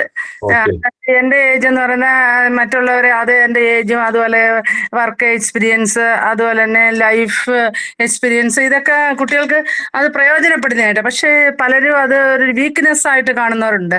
അങ്ങനെ വീക്ക്നെസ് ആയിട്ട് കാണുമ്പോൾ നമുക്കത് മൈൻഡ് ഡൗൺ ആവുന്ന ഒരു സിറ്റുവേഷൻ വരും. അപ്പൊ അതൊരിക്കലും ഇല്ല. അത് ഞാൻ ചോദിക്കുന്നത് ഇന്റർവ്യൂവോട് നിങ്ങളോട് ചോദിക്കുമ്പോൾ നിങ്ങളുടെ ഏജ് നിങ്ങളുടെ സ്ട്രെങ്ത് ആയിട്ടാണ് നിങ്ങൾക്ക് തോന്നുന്നതെങ്കിൽ തീർച്ചയായിട്ടും നിങ്ങൾ സ്ട്രെങ്ത് ആയിട്ട് തന്നെ അവതരിപ്പിക്കാവുള്ളൂ. മറ്റുള്ളവർ ഓരോ ഏജും കഴിയുമ്പോൾ സ്ട്രെങ്ത് ആയിട്ടാണ് തോന്നുന്നത്. കാരണം ഓരോ ഏജ് കഴിയുന്തോറും നമുക്ക് ഓരോ എക്സ്പീരിയൻസ് ആയാലും എന്താ തന്നെയും എനിക്ക് അതിനെപ്പറ്റി ഒരു ബാഡ് അഭിപ്രായം ഇല്ല. അങ്ങനെ ഏജ് സ്ട്രെങ്ത് ആവുന്നതിനെ പറ്റി. അതായത് നമുക്ക് പിന്നെ ഓരോ കാര്യങ്ങളിലും ഈ കൊച്ചുങ്ങളെ അത് ഓരോ പ്രിൻസിപ്പിൾസ്, അതുപോലെ നമ്മുടെ പേഷ്യൻസും ലവും ഒക്കെ നമുക്ക് അത് കൊച്ചു പിള്ളേരെക്കാളും ഏജ് കൂടുന്തോറും കുറെ കൂടെ നല്ലതായി വരുമെന്നേ എനിക്ക് പറയാനുള്ളൂ. എക്സാക്ട്ലി. ഇപ്പൊ നമ്മുടെ രാഷ്ട്രീയ സംവിധാനം തന്നെ നോക്കിയാൽ മതി. ഇപ്പൊ വളരെ പ്രായം കുറഞ്ഞ ഭരണാധികാരികൾ ഉണ്ടായിരുന്ന പലയിടത്തും കഴിഞ്ഞ 5 വർഷം കൊണ്ടുണ്ടായ പ്രശ്നങ്ങളൊക്കെ നമ്മൾ പത്രങ്ങളിൽ വായിച്ചതാണ്. അപ്പൊ ഇപ്പൊ ഒരു 20 വയസ്സുള്ള ഒരാൾ അല്ലെങ്കിൽ 25 വയസ്സുള്ള ഒരാൾ ഒരു ചെയർമാൻഷിപ്പിൽ ഇരിക്കുന്നതിനേക്കാൾ 40-50 വയസ്സുള്ള ആൾ ഇരിക്കുമ്പോൾ ഉണ്ടാകുന്ന ഒരു അനുഭവത്തിന്റെ ആ ഒരു പക്വതയുടെ ഒരു സാധനം ഉണ്ടല്ലോ. ഒരുപാട് കാര്യത്തില് ഒരു റിട്ടയർഡ് അധ്യാപകന് ഒരു ഇൻസ്റ്റിറ്റ്യൂട്ടിൽ കയറിയാലോ, ഒരു കൊച്ചു കുട്ടിയോ ഒരു 25, 30, 40 വയസ്സുള്ള വ്യക്തി കയറിയാലും രണ്ട് വൈഡ് ഡിഫറൻസ് ഉള്ളതായിട്ടാണ് എനിക്ക് മനസ്സിലാവുന്നത്. തീർച്ചയായിട്ടും. അപ്പൊ അത് നിങ്ങളുടെ വീക്ക്നെസ് ആണോ പോസിറ്റീവ് ആണെന്ന് ചോദിച്ചു കഴിഞ്ഞാൽ തീർച്ചയായിട്ടും താങ്കൾ അത് പോസിറ്റീവായിട്ട് തന്നെ അവതരിപ്പിക്കാവുള്ളൂ. ഒരു കാരണവശാലും നിങ്ങൾ വിട്ടുകൊടുക്കേണ്ട കാര്യമില്ല. അത് നിങ്ങളുടെ പ്രിൻസിപ്പിൾ ആണ്. വീക്ക്നെസ് ആണെന്ന് പറയുമ്പോൾ നമ്മൾ അവരുടെ മുമ്പിൽ നമുക്കുമ്പോ ഒരു വോയിസ് ഇല്ലാത്ത പോലാക്കി കളയുന്നില്ല. ഇല്ല, അത് ഇന്റർവ്യൂയോട് ഒരിക്കലും നിങ്ങളോട് അങ്ങനെ പറയില്ലല്ലോ. അതായത് അത് നിങ്ങളുടെ വീക്ക്നെസ് ആണെന്ന് ഒരിക്കലും പറയില്ല. നമ്മളോടാണ് ചോദ്യം. വാട്ട്സ് യുവർ വീക്ക്നെസ് അല്ലെങ്കിൽ വാട്ട് ആർ യുവർ വീക്ക്നെസ്സസ് എന്ന് ചോദിക്കുമ്പോൾ എന്നോട് ചോദിച്ചാൽ ഞാൻ പറയും, sir, I believe my maturity, patience and life experience help understand children better എന്ന് തന്നെ പറയും. Exactly, that's a wonderful answer. അതിൽ നിങ്ങൾ ഉറച്ചു നിൽക്കുകയാണെങ്കിൽ പിന്നെ യാതൊരു സംശയമില്ല, അതിൽ നിങ്ങൾക്ക് മാർക്ക് എന്തായാലും വീണിരിക്കും. ആ ഒരു കോൺഫിഡൻസ് ആണ് ഇപ്പൊ ഈ ജോളി മാം പറഞ്ഞ ഈ ഒരു സാധനം ഉണ്ടല്ലോ, ഇതാണ് നമ്മുടെ കൈയടിക്കേണ്ടത്. ഈ ഒരു കോൺഫിഡൻസ് ആണ് നിങ്ങൾ ഇന്റർവ്യൂ ബോർഡിൽ നിങ്ങൾ പറയുന്ന. ഞാനിപ്പോ ഈ പറഞ്ഞില്ലേ, ഇത്രയൊക്കെ ചോദ്യങ്ങൾ നമ്മൾ ഡിസ്കസ് ചെയ്യുന്നുണ്ടെങ്കിലും നിങ്ങൾ ഇത് വർത്തമാനം പറയുമ്പോൾ അവരുടെ മുന്നിൽ നിങ്ങൾ അവതരിപ്പിക്കുമ്പോൾ നിങ്ങൾ ഫുള്ളി കോൺഫിഡന്റ് ആണ്. നിങ്ങളുടെ കണ്ണുകളിൽ ആത്മവിശ്വാസം ഉണ്ടെങ്കിൽ പിന്നെ ഒരു ഇന്റർവ്യൂ കൂടെ അതിൽ കയറി പിന്നെ നിങ്ങളെ ചൊറിയാനോ മാതാനോ വരില്ല. അങ്ങനെ നമ്മൾ എത്ര പഠിച്ചെന്ന് പറഞ്ഞാലും ഏജ് മെച്ചുവർ ആവുന്ന അനുസരിച്ചുള്ള പഠിത്തം എന്ന് പറയുന്ന അത് ഭയങ്കര പഠിത്തം തന്നെയായിട്ടാണ് എനിക്ക് ഞാൻ മനസ്സിലാക്കിയിട്ടുള്ളത്. തീർച്ചയായിട്ടും. Okay, thank you for the wonderful comment. അത് എല്ലാവർക്കും ഒരു എന്താ പറയുന്ന ഒരു പാഠമായി മാറിയിട്ടുണ്ട് എന്ന് ഞാൻ വിശ്വസിക്കുകയാണ്. അങ്ങനെ ഒരു അനുഭവം ഷെയർ ചെയ്തതിൽ താങ്ക് യു. ഇനിയും ഇങ്ങനത്തെ ഇൻസൈറ്റ്സുകൾ ശരിക്കും ഷെയർ ചെയ്യുന്നത് നമ്മുടെ ക്ലാസ്സിനെ കുറച്ചുകൂടി എന്താ പറയുന്ന ഒരു ഊർജം നൽകാൻ സഹായകമാണ്. Thank you ma'am. ഇനി മറ്റൊരു ചോദ്യത്തിലേക്ക് നമ്മൾ പോവാണ്. സാലറി എക്സ്പെക്ടേഷനെ പറ്റിയിട്ട് ചോദിക്കുമ്പോൾ നമ്മൾ കഴിഞ്ഞ ദിവസം സാലറി എത്ര കിട്ടിയാലും നമ്മൾ ഫസ്റ്റ് ജോബിൽ ഒന്ന് ലാൻഡ് ചെയ്യേണ്ടതിന്റെ ആവശ്യത്തെ പറ്റിയൊക്കെ പറഞ്ഞു. ഇന്ന് നമ്മൾ ഇന്റർവ്യൂ ബോർഡ് നമ്മളോട് ആ ചോദ്യം ചോദിക്കുകയാണ്, what are your salary expectations എന്ന് ചോദിച്ചാൽ നമ്മൾ എങ്ങനെയായിരിക്കും റിപ്ലൈ ചെയ്യേണ്ടത്? സ്വാഭാവികമായിട്ട് നമുക്ക് പറയാം, അതായത് എന്റെ പ്രയോറിറ്റി എന്ന് പറഞ്ഞു കഴിഞ്ഞാൽ ലേണിംഗ് ആൻഡ് ഗെയിനിങ് എക്സ്പീരിയൻസ് ഒക്കെയാണ്. പിന്നെ എന്റെ പ്രൊഫഷണൽ ഗ്രോത്ത്, ഒരു ഇമ്മീഡിയറ്റ് സാലറി ഉണ്ടാവുന്നതിനേക്കാൾ എനിക്കൊരു പ്രൊഫഷണൽ ഗ്രോത്ത് ആണ് ഞാൻ ആഗ്രഹിക്കുന്നത് എന്ന് പറയാം. പിന്നെ നിങ്ങൾ തീർച്ചയായിട്ടും നിങ്ങൾ എക്സ്പെക്ട് ചെയ്യുന്ന സാലറി പറയുന്നത് കൊണ്ട് യാതൊരു തടസ്സവുമില്ല. പിന്നെ ഞാൻ ആദ്യം പറഞ്ഞതുപോലെ എപ്പോഴും ഡൗട്ടുള്ള ഒരു ക്വസ്റ്റ്യൻ ആണ് സാർ അത്. ഓക്കെ, തമ്മിൽ നമുക്കതിനെ ടാക്കിൾ ചെയ്യാം. അതായത് ഞാൻ ഇന്നലെ പറഞ്ഞിരുന്നു, നിങ്ങൾ you should research your organisation before you go എന്നുള്ളത്. അതായത് 20,000 രൂപയാണ് ശമ്പളം തരാൻ കേപ്പബിലിറ്റി ഉള്ളൂ ആ സ്ഥാപനത്തിന് എന്നിരിക്കട്ടെ. അത് അറിഞ്ഞു വെച്ചുകൊണ്ട് നമ്മൾ ഇന്റർവ്യൂ ബോർഡിന് മുന്നിൽ പോയിട്ട് എനിക്ക് 50,000 രൂപ സാലറി വേണമെന്ന് പറഞ്ഞാൽ യാതൊരു അർത്ഥമില്ല. കാരണം നമുക്ക് ആ സ്ഥാപനം എങ്ങനെയാണ് വർക്ക് ചെയ്യുന്നത്, അവിടുത്തെ സാമ്പത്തിക സ്ഥിതി എന്താണ്, അവിടുത്തെ ബാക്ക്ഗ്രൗണ്ട് എന്താണ്, ഇതിനു മുമ്പ് ടീച്ചേഴ്സിന് കൊടുക്കുന്ന സാലറി എന്താണ്, അതിൽ നിന്ന് എന്തെങ്കിലും ഒക്കെ ഒരു ചെറിയ ഹൈക്ക് അവർ തരുമെന്നുള്ളതല്ലാതെ ഒരു മാസീവ് ഹൈക്ക് ഒന്നും നമ്മൾ പ്രതീക്ഷിക്കരുത്. ഇനി നിങ്ങളൊരു ഇന്റർനാഷണൽ സെറ്റപ്പിലുള്ള സ്ഥാപനത്തിലാണ് പോകുന്നത്. നിങ്ങൾക്ക് സപ്പോസ് 1 ലക്ഷം രൂപ സാലറി തരാൻ കേപ്പബിലിറ്റി ഉള്ളൊരു സ്ഥാപനമാണെങ്കിൽ നിങ്ങൾ ഒരു കാരണവശാലും അവിടെ പോയിട്ട് എനിക്ക് 50,000 രൂപ മതി അല്ലെങ്കിൽ 80,000 രൂപ മതി എന്ന് നിങ്ങൾ പറയരുത്. അപ്പൊ അതുകൊണ്ട് നിങ്ങൾ പോകുന്ന സ്ഥാപനത്തിന്റെ ബാക്ക്ഗ്രൗണ്ട് ഒന്ന് റിസർച്ച് ചെയ്യേണ്ടത് സാലറി നെഗോസിയേഷനിൽ വളരെ ഇമ്പോർട്ടന്റ് ആണ്. അവര് ഇപ്പോൾ കൊടുക്കുന്ന സാലറി എത്രയാണെന്ന് നിങ്ങൾ തീർച്ചയായിട്ടും ഇതിനു മുമ്പ് അവിടെ ജോലി ചെയ്തിരുന്ന ആളുകളോട് നിങ്ങൾ ചോദിച്ച് മനസ്സിലാക്കിയ ശേഷം മാത്രം വേണം നിങ്ങൾ നെഗോസിയേഷൻ നടത്താൻ. പിന്നെ നിങ്ങളൊരു ബിഗിനർ ആണെങ്കിൽ ഞാൻ ഇന്നലെ പറഞ്ഞതുപോലെ സാലറിയേക്കാൾ കൂടുതൽ ഞാൻ ആദ്യം പറഞ്ഞ പോലെ നിങ്ങൾ പ്രൊഫഷണൽ ഗ്രോത്ത് ആണ്, നിങ്ങളൊരു ഇമ്മീഡിയറ്റ് സാലറി കിട്ടുന്നു എന്നുള്ളതിനേക്കാൾ നിങ്ങൾ ആഗ്രഹിക്കുന്നത് എന്നുള്ളത് നിങ്ങൾക്ക് പറയാം. പിന്നെ my priority is gaining experience എന്നുള്ളത് നിങ്ങൾക്ക് തീർച്ചയായിട്ടും പറയാം. പിന്നെ നിങ്ങൾക്ക് 2 കാര്യങ്ങൾ സാലറി നെഗോസിയേഷനുമായിട്ട് ഉപയോഗിക്കാവുന്ന 2 മനോഹരമായ സെന്റൻസുകളാണ്. ഒന്ന്, I M open to discussion based on the set standards, അല്ലെങ്കിൽ ഈ സ്കൂളിന്റെ സ്റ്റാൻഡേർഡ്സ് വെച്ചിട്ട് ഈ സാലറി പാക്കേജ് നമ്മൾ കൺഫേം ചെയ്യുന്നതിന് മുമ്പ് I M open to discussion എന്നുള്ള ഒരു വാക്ക്, I M open to discussion എന്ന് പറഞ്ഞാൽ അത് 2 പാർട്ടിക്കും, അതായത് കേൾക്കുന്ന ആൾക്കും പറയുന്ന ആൾക്കും യാതൊരുവിധ ഹാമും ഉണ്ടാക്കാത്ത അല്ലെങ്കിൽ ജനിപ്പിക്കാത്ത ഒരു ടേമാണ് I M open to discussion എന്നുള്ളത്. പിന്നെ മറ്റൊരു മനോഹരമായി നിങ്ങൾക്ക് അവതരിപ്പിക്കാൻ പറ്റുന്ന ഒരു സെൻറ്റൻസ് ആണ് I am flexible for the right opportunity എന്നുള്ളത്. അതായത് ഈ ജോബിലേക്ക് എന്നെ തെരഞ്ഞെടുക്കുകയാണെങ്കിൽ, അതായത് ഞാൻ എന്റെ കഴിവുകളിൽ വിശ്വാസം ഉള്ളതുകൊണ്ടാണല്ലോ ഇന്റർവ്യൂ ബോർഡ് എന്നെ ഈ ഒരു കടമ്പ കടന്ന് എന്നെ ജോലിയിലേക്ക് അപ്പോയിന്റ് ചെയ്യുക എന്നുള്ള പ്രോസസ്സിലേക്ക് പോകുന്നത്. അപ്പോ എനിക്കൊരു റൈറ്റ് ഓപ്പർച്യൂണിറ്റി ആയിട്ട് എനിക്കത് തോന്നുകയാണെങ്കിൽ I am flexible for salary എന്നുള്ളത് എനിക്ക് ഫ്ലെക്സിബിൾ ആണ് എന്നുള്ളത് അവർ ധരിപ്പിക്കുന്നതുകൊണ്ട് കുഴപ്പമില്ല. അപ്പൊ ഇത്രയും കാര്യങ്ങൾ നിങ്ങൾ സാലറി നെഗോസിയേഷന്റെ കാര്യത്തിൽ ശ്രദ്ധിക്കണം. അതിലെ പരമവും പ്രധാനമായ കാര്യം ഞാൻ ആദ്യം പറഞ്ഞത് തന്നെയാണ്, നിങ്ങൾ പോകുന്ന സ്ഥാപനത്തെ പറ്റിയിട്ടൊന്ന് ബാക്ക്ഗ്രൗണ്ട് വർക്ക് നടത്തിയിട്ട് പോവുക. അവിടെ എക്സ്പീരിയൻസ് ആയിട്ടുള്ള ടീച്ചേഴ്സ് ആണ് ഇതിനു മുമ്പ് പഠിപ്പിച്ചുകൊണ്ടിരുന്നതെന്ന് നോക്കുക. പിന്നെ ആ സ്ഥാപനത്തിന്റെ സാമ്പത്തികമായിട്ടുള്ള ചുറ്റുപാട്, സാമ്പത്തികമാണല്ലോ എല്ലാ സ്ഥാപനങ്ങളിലെയും പ്രശ്നം. അപ്പൊ അതുകൊണ്ട് 10,000 രൂപ ശമ്പളം തരാൻ കെൽപ്പുള്ള ഒരു സ്ഥാപനത്തിൽ പോയി ഒരിക്കലും നിങ്ങൾ 50,000 രൂപ ഡിമാൻഡ് ചെയ്ത വെറുതെ പിന്നെ അവിടെ നമുക്ക് വേറെ മുന്നോട്ട് പോകാനുള്ള ഒരു ഡിസ്കഷന്റെ ഒരു സ്കോപ്പ് പോലും വരുന്നില്ല. അപ്പൊ റിസർച്ച് ചെയ്തിട്ട് വേണം പോകാൻ.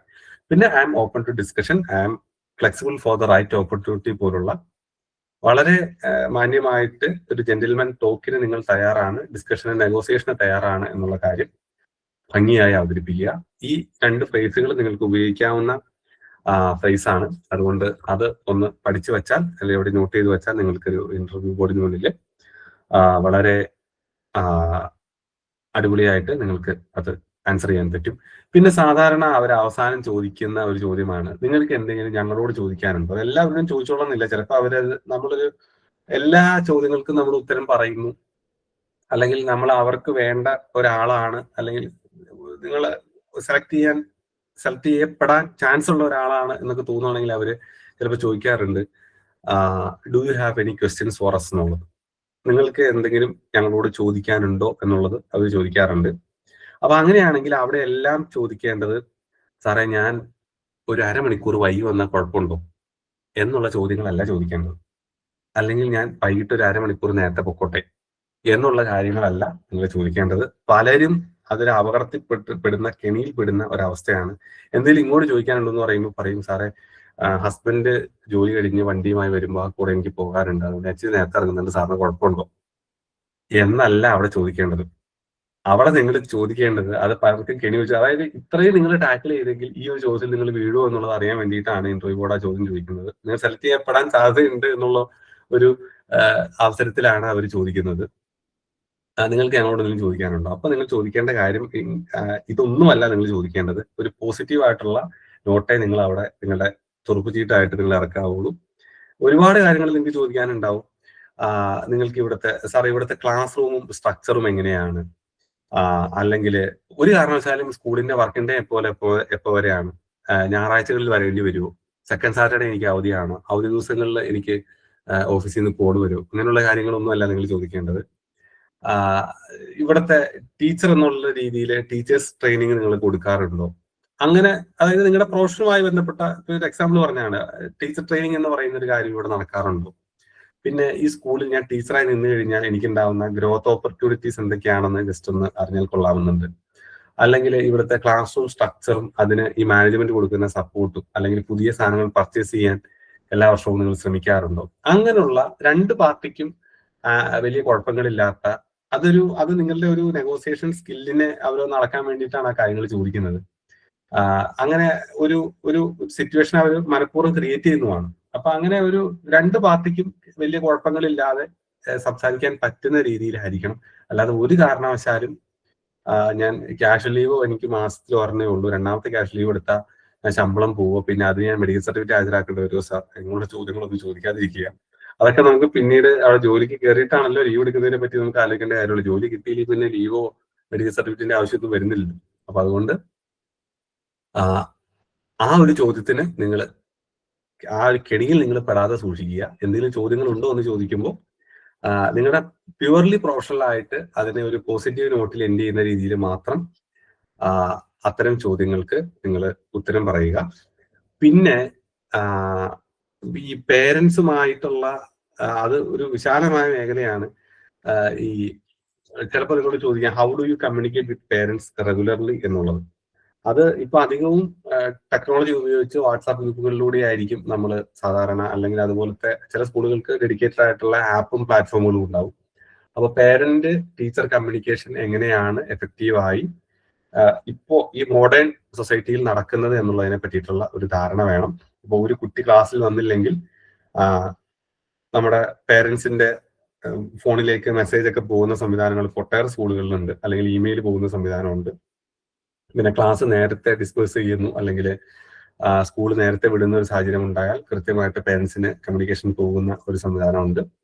അപ്പൊ ഇതിനെ പറ്റിയിട്ടൊക്കെ ഉള്ളൊരു ബേസിക് ധാരണ, എങ്ങനെയാണ് പേരൻസ് ആയിട്ട് ഒരു ഹെൽത്തി കമ്മ്യൂണിക്കേഷൻ മെയിൻറ്റെയിൻ ചെയ്യുക, അല്ലെങ്കിൽ കുട്ടികൾക്ക് അസൈൻ ചെയ്ത് കൊടുക്കുന്ന ടാസ്കുകളെ പറ്റി എന്തെങ്കിലും സംശയമുണ്ടെങ്കിൽ ടീച്ചേഴ്സ് ഏത് സമയത്താണ്, പേരൻസ് ഏത് സമയത്താണ് ടീച്ചേഴ്സുമായി കമ്മ്യൂണിക്കേറ്റ് ചെയ്യേണ്ടത്, അങ്ങനെയുള്ള കാര്യങ്ങളെ പറ്റിയിട്ടൊക്കെ ഒരു ധാരണ നിങ്ങൾ ഉണ്ടാക്കി വെക്കുക എന്നുള്ളതാണ്. പിന്നെ മറ്റൊരു അത് നിങ്ങൾക്ക് ഒരു പക്ഷേ എന്താ പറയുന്നത്, നിങ്ങളുടെ സിലബസിന്റെ ഭാഗമായിട്ട് തന്നെ നിങ്ങൾ പഠിച്ചിട്ടുള്ള ഒരു കാര്യമായിരിക്കാം.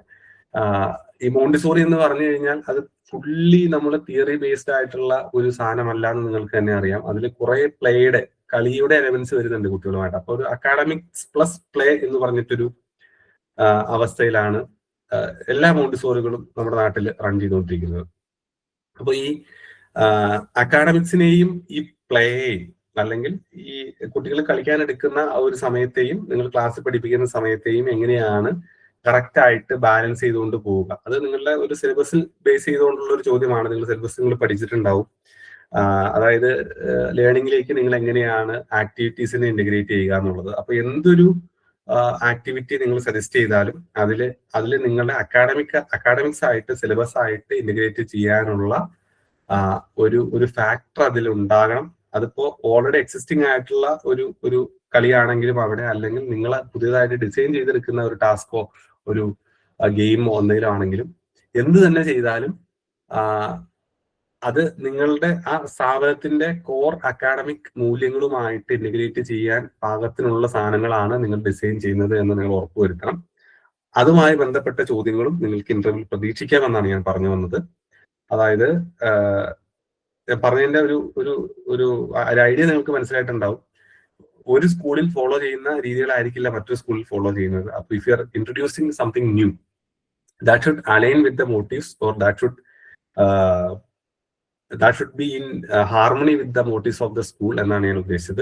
അപ്പൊ അങ്ങനെയുള്ള ഉത്തരങ്ങളായിരിക്കണം നിങ്ങൾ അതുപോലുള്ള ചോദ്യങ്ങൾക്ക് പറയേണ്ടത്. പിന്നെ പലപ്പോഴും സ്പെഷ്യൽ നീഡ്സ് ഉള്ള ചിൽഡ്രൻ നിങ്ങളുടെ ക്ലാസ് റൂമുകളിൽ നിങ്ങൾക്ക് വരാറുണ്ട്. അപ്പൊ അങ്ങനെയുള്ള കുട്ടികളെ എങ്ങനെയായിരിക്കും നിങ്ങൾ ഡീൽ ചെയ്യുക? How do you support children with special needs എന്ന് ചോദിച്ചാൽ നിങ്ങൾ എങ്ങനെ പറയും? ഇപ്പൊ എന്തെങ്കിലും നമ്മളിപ്പോ ഡിസബിലിറ്റി എന്ന് പറയുന്ന ഒരു വാക്ക് ഉപയോഗിക്കരുത് എന്നാണ് സർക്കാർ തന്നെ പറയുന്നത്. പേഴ്സൺ വിത്ത് ഡിസബിലിറ്റി എന്നുള്ളതല്ല, പേഴ്സൺ വിത്ത് സ്പെഷ്യൽ നീഡ്സ് എന്ന് ഉപയോഗിക്കണം എന്നാണ് സർക്കാർ പറയുന്നത്. അപ്പൊ അതുകൊണ്ട് സ്പെഷ്യൽ നീഡ്സ് ഉള്ള കുട്ടികളെ ഹാൻഡിൽ ചെയ്യാൻ ഉള്ള ഒരു എന്താ പറയുന്ന ഒരു മോഡസ് ഓപ്പറാൻഡി നിങ്ങളുടെ കയ്യിൽ ഉണ്ടാകണം എന്നുള്ളതാണ്. ചിലപ്പോൾ വീൽ ചെയറിൽ വരുന്ന കുട്ടികൾ ഉണ്ടാകാം, അല്ലെങ്കിൽ എന്തെങ്കിലും നടക്കാൻ ബുദ്ധിമുട്ടുള്ള കുട്ടികൾ ഉണ്ടാകാം, എഴുതാൻ ബുദ്ധിമുട്ടുള്ള അല്ലെങ്കിൽ കാഴ്ചയ്ക്ക് ചെറിയ പ്രശ്നങ്ങളുള്ള കുട്ടികൾ ഉണ്ടാവാം. അപ്പൊ ഇങ്ങനെ സ്പെഷ്യൽ നീഡ്സ് ഉള്ള ചിൽഡ്രനെ എങ്ങനെ നിങ്ങൾ അതിന് മറ്റൊന്നുമല്ല, നിങ്ങൾ പറയേണ്ടത് ഇത്രയേ ഉള്ളൂ, ആ കുട്ടിയുടെ നീഡ്സ് എന്താണോ അതുമായി അഡാപ്റ്റഡ് ആകുന്ന, അല്ലെങ്കിൽ അതിനോട് അഡാപ്റ്റ് ചെയ്യുന്ന ഒരു ടീച്ചിങ് മെത്തേഡ് ആ കുട്ടിക്ക് വേണ്ടി ഞാൻ ഡിവൈസ് ചെയ്യും എന്നുള്ള ഉത്തരമാണ് അവർക്ക് കേൾക്കേണ്ടത്. പിന്നെ അത് ഒരിക്കലും ഒരു ടീച്ചറുടെ മാത്രം എഫേർട്ട് കൊണ്ടല്ല അങ്ങനെ ഒരു കുട്ടിയെ നമ്മൾ സമൂഹത്തിന്റെ മുൻധാരയിലേക്ക് കൊണ്ടുവരിക. പേരൻസുമായിട്ടുള്ള ഒരു കമ്മ്യൂണിക്കേഷൻ അതിൻ്റെ അകത്ത് വളരെ ഇമ്പോർട്ടൻ്റ് ആണ്. പേരൻസ് ആയിട്ടുള്ള കമ്മ്യൂണിക്കേഷനേക്കാൾ ഉപരി പേരൻസുമായിട്ടുള്ള ഒരു അണ്ടർസ്റ്റാൻഡിങ് ആണ് ആ ഒരു കാര്യത്തിൽ വേണ്ടത്. അപ്പോൾ സ്പെഷ്യൽ നീഡ്സ് ഉള്ള ചിൽഡ്രനെ നിങ്ങൾ എങ്ങനെ ഹാൻഡിൽ ചെയ്യുമെന്ന് ചോദിച്ചാൽ അതിൽ ഇത്തരം കാര്യങ്ങൾ പറയണം. ഓരോ ചൈൽഡും ഓരോ ഇൻഡിവിജ്വൽ ആണ്. സ്പെഷ്യൽ നീഡ് ഉള്ള ചൈൽഡിന് ഇൻഡിവിജ്വലൈസ്ഡ് ആയിട്ടുള്ള കുറെ റിക്വയർമെന്റ്സ് ഉണ്ടാവും. അപ്പൊ ആ റിക്വയർമെന്റ്സ് എന്താണെന്ന് ഞങ്ങൾ മനസ്സിലാക്കും. അതിന് ആപ്റ്റായിട്ടുള്ള ടീച്ചിങ് മെത്തേഡ് ഞങ്ങൾ അഡോപ്റ്റ് ചെയ്യും. പിന്നെ പേരൻസിന്റെ സപ്പോർട്ട്, ഒരിക്കലും ടീച്ചറുടെ മാത്രം റെസ്പോൺസിബിലിറ്റിയിൽ അങ്ങനെ ഒരു കുട്ടിയെ നമുക്ക് ഒരു ഫോർ ഫ്രണ്ടിലേക്ക് കൊണ്ടുവരാൻ പറ്റില്ല. അപ്പൊ അതുകൊണ്ട് I will work closely in association with parents എന്നുള്ളത് നമ്മൾ പറയണം. പിന്നെ പേഷ്യൻസ്, എമ്പതി തുടങ്ങിയ അവർക്ക് വേണ്ട കാര്യങ്ങൾ അത് കൊടുക്കുന്നതിൽ ഞാൻ ഒരിക്കലും മടി വിചാരിക്കില്ല എന്നുള്ള ഒരു കാര്യം കൂടി പറയും. ഇനി അവസാനമായിട്ട് നമ്മൾ ഒരു ചോദ്യം കൂടി നമ്മൾ ചോദിക്കുകയാണ്, ഒരു എമർജൻസി സിറ്റുവേഷൻ വന്നാൽ നമ്മൾ എന്ത് ചെയ്യും? നിങ്ങൾ ഈ എമർജൻസി പ്രോട്ടോകോളുകളെ പറ്റി നിങ്ങളുടെ സിലബസിൽ പഠിച്ചിട്ടുണ്ടാകും എന്നുള്ളതാണ് എനിക്ക് തോന്നുന്നത്. ഇപ്പോൾ പുതുതായി പണിയുന്ന എല്ലാ സ്കൂൾ ബിൽഡിങ്ങുകൾക്കും ഫയർ ആൻഡ് സേഫ്റ്റി ഡിപ്പാർട്ട്മെന്റിന്റെ സർട്ടിഫിക്കേഷൻ അത് നിർബന്ധമാണ്. മാത്രമല്ല എല്ലാ ക്ലാസ് റൂമുകളിലും ഫയർ ഹൈഡ്രന്റുകൾ അല്ലെങ്കിൽ ഒന്നുകിൽ മുകളിൽ മൗണ്ട് ചെയ്തത് അല്ലെങ്കിൽ നമുക്ക് നമ്മുടെ ചെറിയ ഗ്യാസ് സിലിണ്ടർ ടൈപ്പിലുള്ള സാധനങ്ങൾ ഫയർ ഹൈഡ്രന്റ് ഒക്കെ ഉപയോഗിക്കുന്നതാണ്. നിങ്ങൾ വർക്ക് ചെയ്യുന്ന സ്ഥാപനത്തിൽ അങ്ങനെ ഒരു എമർജൻസി സിറ്റുവേഷൻ വന്നാൽ നിങ്ങൾ എങ്ങനെ ഹാൻഡിൽ ചെയ്യുമെന്ന് ചോദിച്ചാൽ നിങ്ങൾ എന്തായിരിക്കും പറയുക? ആദ്യമായി പറയേണ്ടത്, അങ്ങനെ വന്നാൽ ഞാൻ പാനിക്കായി പിള്ളേരെ എടുത്തോണ്ട് ഓടുമെന്നൊന്നും ആരും പറഞ്ഞേക്കരുത്. അല്ലെങ്കിൽ ഞാൻ വാതിൽ ചവിട്ടി പൊളിച്ച് പിള്ളേരെ രക്ഷിക്കാൻ ശ്രമിക്കുക, അങ്ങനെയുള്ള ഹീറോയിസം അല്ല അവർ ഉദ്ദേശിക്കുന്നത്. അവിടെ നിങ്ങൾ എങ്ങനെ കാം ആൻഡ് റെസ്പോൺസിബിൾ ആയി ആക്ട് ചെയ്യുന്നു എന്നുള്ളതാണ്. ഈ കാം, റെസ്പോൺസിബിലിറ്റി എന്ന് പറയുന്ന ഈ രണ്ട് വാക്കുകൾ, കാം ആൻഡ് റെസ്പോൺസിബിൾ ബിഹേവിയർ എന്നുള്ള ഒരു വാക്കുകൾ ഇന്റർവ്യൂ ബോർഡിന് മുന്നിൽ നിങ്ങളുടെ ഉത്തരത്തിൽ ഉണ്ടാകണം. അതിന് മാർക്ക് കിട്ടുന്ന ഒരു സാഹചര്യമുണ്ട് നമ്മുടെ നാട്ടില്. അതായത് ഒരു സിറ്റുവേഷൻ ഉണ്ടാകുമ്പോൾ തീർച്ചയായിട്ടും നമ്മൾ സ്വിഫ്റ്റ് ആൻഡ് ക്വിക്ക് റെസ്പോൺസ് ആണ്, അല്ലെങ്കിൽ ഏറ്റവും പെട്ടെന്ന് സേഫ്റ്റി എന്താണോ അതിലേക്ക് കുട്ടികൾ എത്തിക്കുക എന്നുള്ളൊരു ആക്ഷനാണ് നമ്മുടെ അടുത്ത് നിന്ന് വേണ്ടത്. പക്ഷെ നമ്മൾ അവിടെ നമ്മുടെ ടെമ്പർ ലൂസ് ചെയ്യരുത്. നമ്മുടെ കാംനെസ്സും നമ്മളുടെ റെസ്പോൺസിബിലിറ്റീസും നമ്മൾ മറക്കാതെ ആയിരിക്കണം. നമ്മൾ ഇപ്പൊ ഒരു അപകടത്തിൽപ്പെടാൻ പോകുന്ന തീപിടുത്തമൊക്കെ ഇപ്പൊ 4 ഇഞ്ചിനുള്ള വിമാനത്തിന്റെ 2 ഇഞ്ചിനൊക്കെ തീപിടിച്ച് റൺവേയിൽ കൊണ്ടു നടക്കുന്ന വാർത്തകളൊക്കെ നമ്മൾ വായിക്കാറുണ്ട്. അതിൽ നിന്ന് ഏറ്റവും അവസാനം ഇവാക്യുവേറ്റ് ചെയ്യുന്ന ആളെന്ന് പറയുന്നത് അതിന്റെ പൈലറ്റ് ആയിരിക്കും. 2 പൈലറ്റിന്റെ 2 പൈലറ്റുമാരായിരിക്കും. പാസഞ്ചേഴ്സിനെ എല്ലാം ഡിസംബാർക്ക് ചെയ്ത ശേഷം എയർ ഹോസ്റ്റസ്മാർ പുറത്തിറങ്ങും. അതിനുശേഷമാണ് പൈലറ്റിന് പുറത്തിറങ്ങാൻ അവരുടെ പ്രോട്ടോകോൾ അനുവദിക്കുകയുള്ളൂ. പൈലറ്റ് ആദ്യം പുറത്തെടുത്ത് ചാടണം എന്നല്ല പറയുന്നത്. എന്ന് പറഞ്ഞതുപോലെ അതൊരു പാകതയുടെ കാമായിട്ട് കാര്യങ്ങളെ കാണുന്നതിന്റെ, റെസ്പോൺസിബിൾ ആയിട്ട് കാര്യങ്ങളെ കാണുന്നതിന്റെ ഒരു കാര്യമാണ്. പിന്നെ എല്ലാ സ്കൂളിനും ഒരു എമർജൻസി പ്രോട്ടോകോൾ ഉണ്ടാവും. ആ പ്രോട്ടോകോൾ നമ്മൾ പാലിക്കും, അത് നമ്മൾ പഠിക്കും, തറവായിട്ട് പഠിക്കുമെന്ന് പറയുക. Child's safety is A first motive. അതായത് കുട്ടി സുരക്ഷിതയായിരിക്കുക എന്നുള്ളതാണ് നമ്മളുടെ പ്രൈം മോട്ടീവ് എന്നുള്ള കാര്യം നമ്മൾ പറയുക. 2018 വെള്ളപ്പൊക്കത്തിൽ നമ്മൾ കണ്ടതാണ്, ഒരു പട്ടാളക്കാരൻ ഇടുക്കി ചെറുതോണി പട്ടണത്തിലുള്ള പൊളിഞ്ഞു വീഴാറായ ഒരു പാലം, വെള്ളം വന്ന് തള്ളിക്കൊണ്ടു പോകുന്ന ഒരു പാലത്തിന്റെ മുകളിലൂടെ ഒരു പട്ടാളക്കാരൻ അദ്ദേഹത്തിന്റെ ജീവൻ കൂടി പണയം വെച്ചൊരു കുട്ടിയെ നെഞ്ചോട് ചേർത്ത് ഓടുന്ന ഒരു ഫോട്ടോ അക്കാലത്ത് ഒട്ടേറെ മാധ്യമ ശ്രദ്ധയും ജനശ്രദ്ധയും പിടിച്ചു പറ്റിയ ഒരു സംഭവമാണ്. അത് ഓർത്തു പോയതാണ്. പിന്നെ മറ്റൊരു കാര്യം, എന്തെങ്കിലും ഒരു സേഫ്റ്റി ഇഷ്യൂ നിങ്ങളുടെ സ്കൂളിൽ കണ്ടു കഴിഞ്ഞാൽ നിങ്ങളത് പ്രോംപ്റ്റ് ആയിട്ട് റിപ്പോർട്ട് ചെയ്യുമെന്നുള്ളത് തന്നെയാണ്. ഇപ്പൊ തീപിടുത്തം ഞാനൊരു എക്സാമ്പിൾ പറഞ്ഞതേ ഉള്ളൂ. ഇപ്പൊ ലീക്ക് ചെയ്യുന്ന ഒരു റൂഫായിരിക്കാം, അല്ലെങ്കിൽ ലീക്ക് ചെയ്ത ഒരു ടാപ്പായിരിക്കാം, അല്ലെങ്കിൽ എന്തെങ്കിലും ഈ ആണി അതുപോലെ സാധനങ്ങൾ, ചിലപ്പോൾ ചില ഫർണിച്ചറിന്റെ ചില സാധനങ്ങൾ തള്ളി നിൽക്കുന്നതായിരിക്കാം, അല്ലെങ്കിൽ ഡാമേജ്ഡ് ഫർണിച്ചർ ആയിരിക്കാം, അല്ലെങ്കിൽ ഹാർഡായിട്ടുള്ള എന്തെങ്കിലും സബ്സ്റ്റൻസ് ആയിരിക്കാം, അല്ലെങ്കിൽ ഫ്ലോറിന്റെ ടൈലുകളൊക്കെ കിടക്കുന്നതായിരിക്കാം. അപ്പൊ കുട്ടിയുടെ സേഫ്റ്റിയെ ബാധിക്കുന്ന, ഒരു കുട്ടിയുടെ ഫ്രീ മൂവ്മെന്റിൽ ആ കുട്ടിയെ അപകടത്തിൽപ്പെടുത്തുന്ന എന്തുണ്ടെങ്കിലും ഞാനത് സ്കൂൾ മാനേജ്മെന്റിനെ റിപ്പോർട്ട് ചെയ്യും എന്ന് ഉള്ള ഒരു കാര്യം കൂടി നിങ്ങൾ അതിൻ്റെ അകത്ത് ഉൾപ്പെടുത്തുക.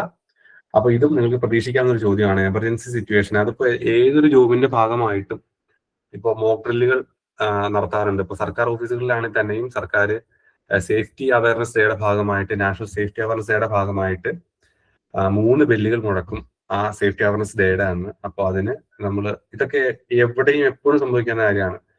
തീപിടുത്തം, അതുപോലത്തെ കാര്യങ്ങൾ, അല്ലെങ്കിൽ ഭൂമി കുലുക്കം, വെള്ളപ്പൊക്കം, കെട്ടിടത്തിനുണ്ടാകുന്ന ഡാമേജുകൾ, ഇതൊക്കെ നമ്മുടെ കയ്യിൽ നിൽക്കുന്ന കാര്യങ്ങളല്ല.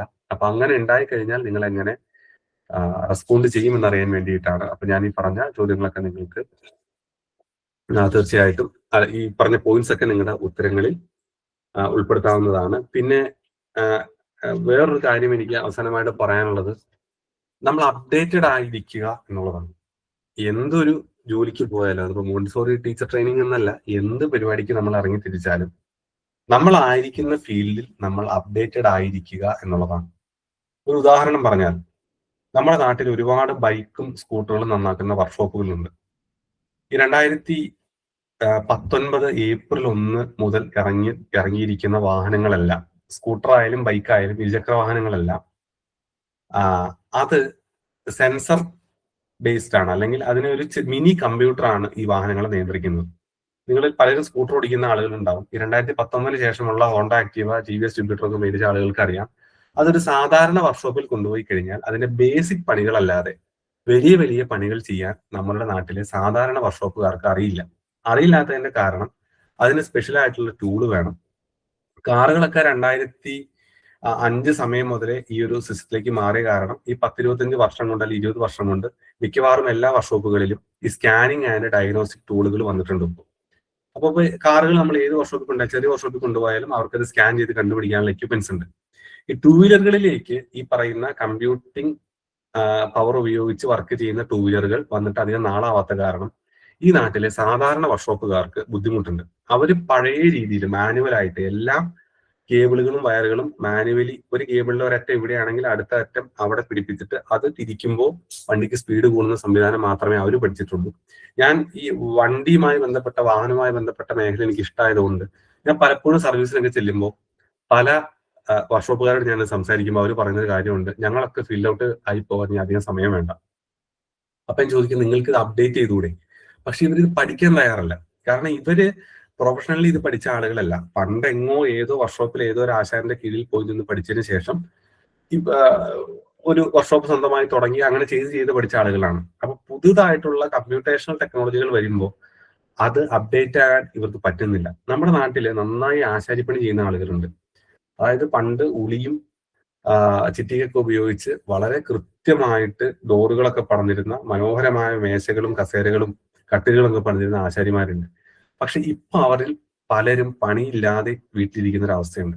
കാരണം അതിനുശേഷം വന്ന ഒരുപാട് ടെക്നോളജികൾ, ഇപ്പോ പ്ലൈവുഡ് ആയാലും MDF ആയാലും പിന്നെ അലുമിനിയം ഡോറുകളായാലും സ്റ്റീൽ ഡോറുകളായാലും പിന്നെ കബോർഡ് വർക്കിനൊക്കെ നമ്മൾ ഉപയോഗിക്കുന്ന പലവിധ സാധനങ്ങളുണ്ട്. അപ്പൊ ഇതൊക്കെ വന്നപ്പോൾ ട്രഡീഷണലി മരപ്പണിക്കാർ എന്ന് പറയുന്ന ആ ഒരു കാറ്റഗറിക്ക് വർക്കില്ലാതെയായി. കാരണം ഈ പുതിയ ബോർഡുകൾ ഉപയോഗിച്ച് നമ്മൾ വർക്ക് ചെയ്യണമെങ്കിൽ സ്പെഷ്യലൈസ്ഡ് ടൂൾസിന്റെ ആവശ്യമുണ്ട്, അതിന്റെ ടെക്നോളജി നമ്മൾ സ്വായത്തമാക്കേണ്ട ആവശ്യമുണ്ട്.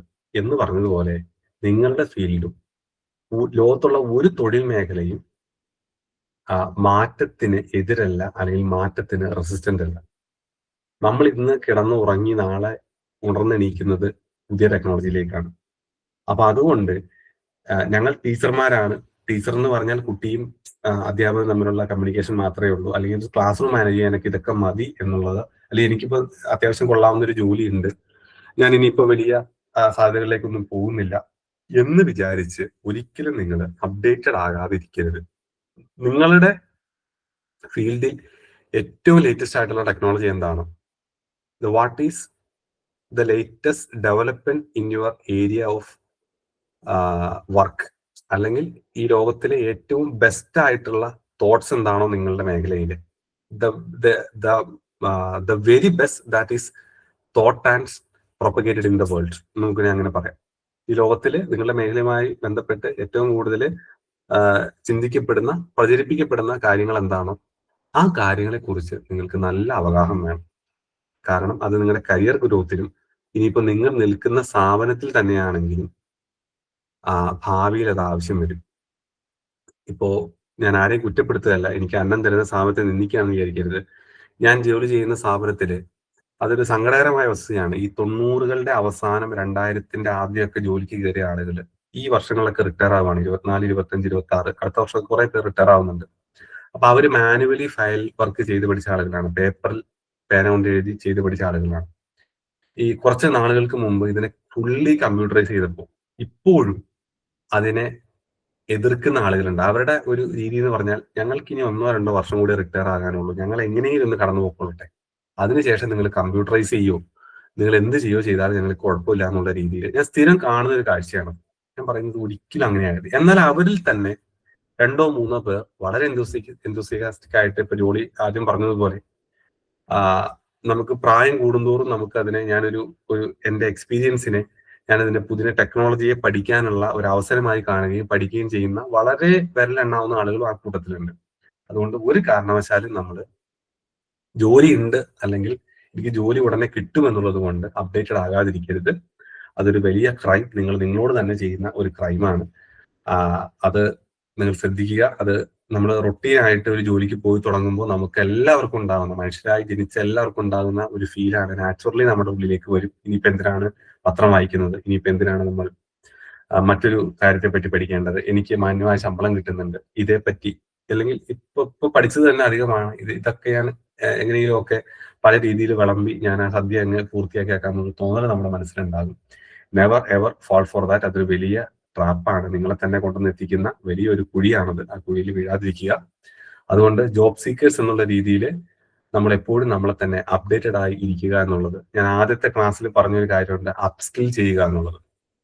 അപ്സ്കില്ലിംഗ് ആണ് എയുടെ കാലത്ത് നമുക്ക് വേണ്ടത്. എ ഐ അതിശക്തമായിട്ട് ഇങ്ങനെ വളർന്നുകൊണ്ടിരിക്കുമ്പോൾ നമ്മളും നമ്മളെ തന്നെ അപ്സ്കിൽ ചെയ്യേണ്ടതുണ്ട്. പുതിയ സ്കില്ലുകൾ ആർജിക്കാൻ പഠിക്കുക. അത് നമ്മൾ ഇപ്പോൾ പറഞ്ഞ വെരി ബേസിക് ആയിട്ടുള്ള സ്കില്ലുകൾ മാത്രമല്ല, കമ്പ്യൂട്ടറുകൾ ഉപയോഗിച്ച്, പുതിയ ടെക്നോളജികൾ ഉപയോഗിച്ച് എന്തൊക്കെ നമുക്ക് ചെയ്യാൻ പറ്റുമോ, നമ്മുടെ പരിമിതിക്കുള്ളിൽ നിന്ന് നമുക്ക് എന്തൊക്കെ പഠിക്കാൻ പറ്റുമോ, നമ്മുടെ സമയപരിമിതിക്കുള്ളിൽ നിന്നുകൊണ്ട് നമുക്ക് എന്തൊക്കെ ചെയ്യാൻ പറ്റുമോ അതെല്ലാം ചെയ്യുന്നവരായി നിങ്ങൾ മാറണം. അങ്ങനെയുള്ളവരാണ് നമ്മളൊരു ടീച്ചർ എന്ന് പറഞ്ഞാൽ ഒരു ലൈഫ് ലോങ് സ്റ്റുഡന്റ് എന്നുള്ളത് തന്നെയാണ് അതിന്റെ അർത്ഥം. ഒരു ലൈഫ് ലോങ് ലേണർ ആണ് ഒരു മികച്ച ടീച്ചർ എന്ന് പറയുന്നത്. അങ്ങനെയാണ് ഫിലോസഫി നമുക്ക് ഡിഫൈൻ ചെയ്യാൻ പറ്റുക. A best teacher will be A life long learner എന്നാണ് പറയുന്നത്.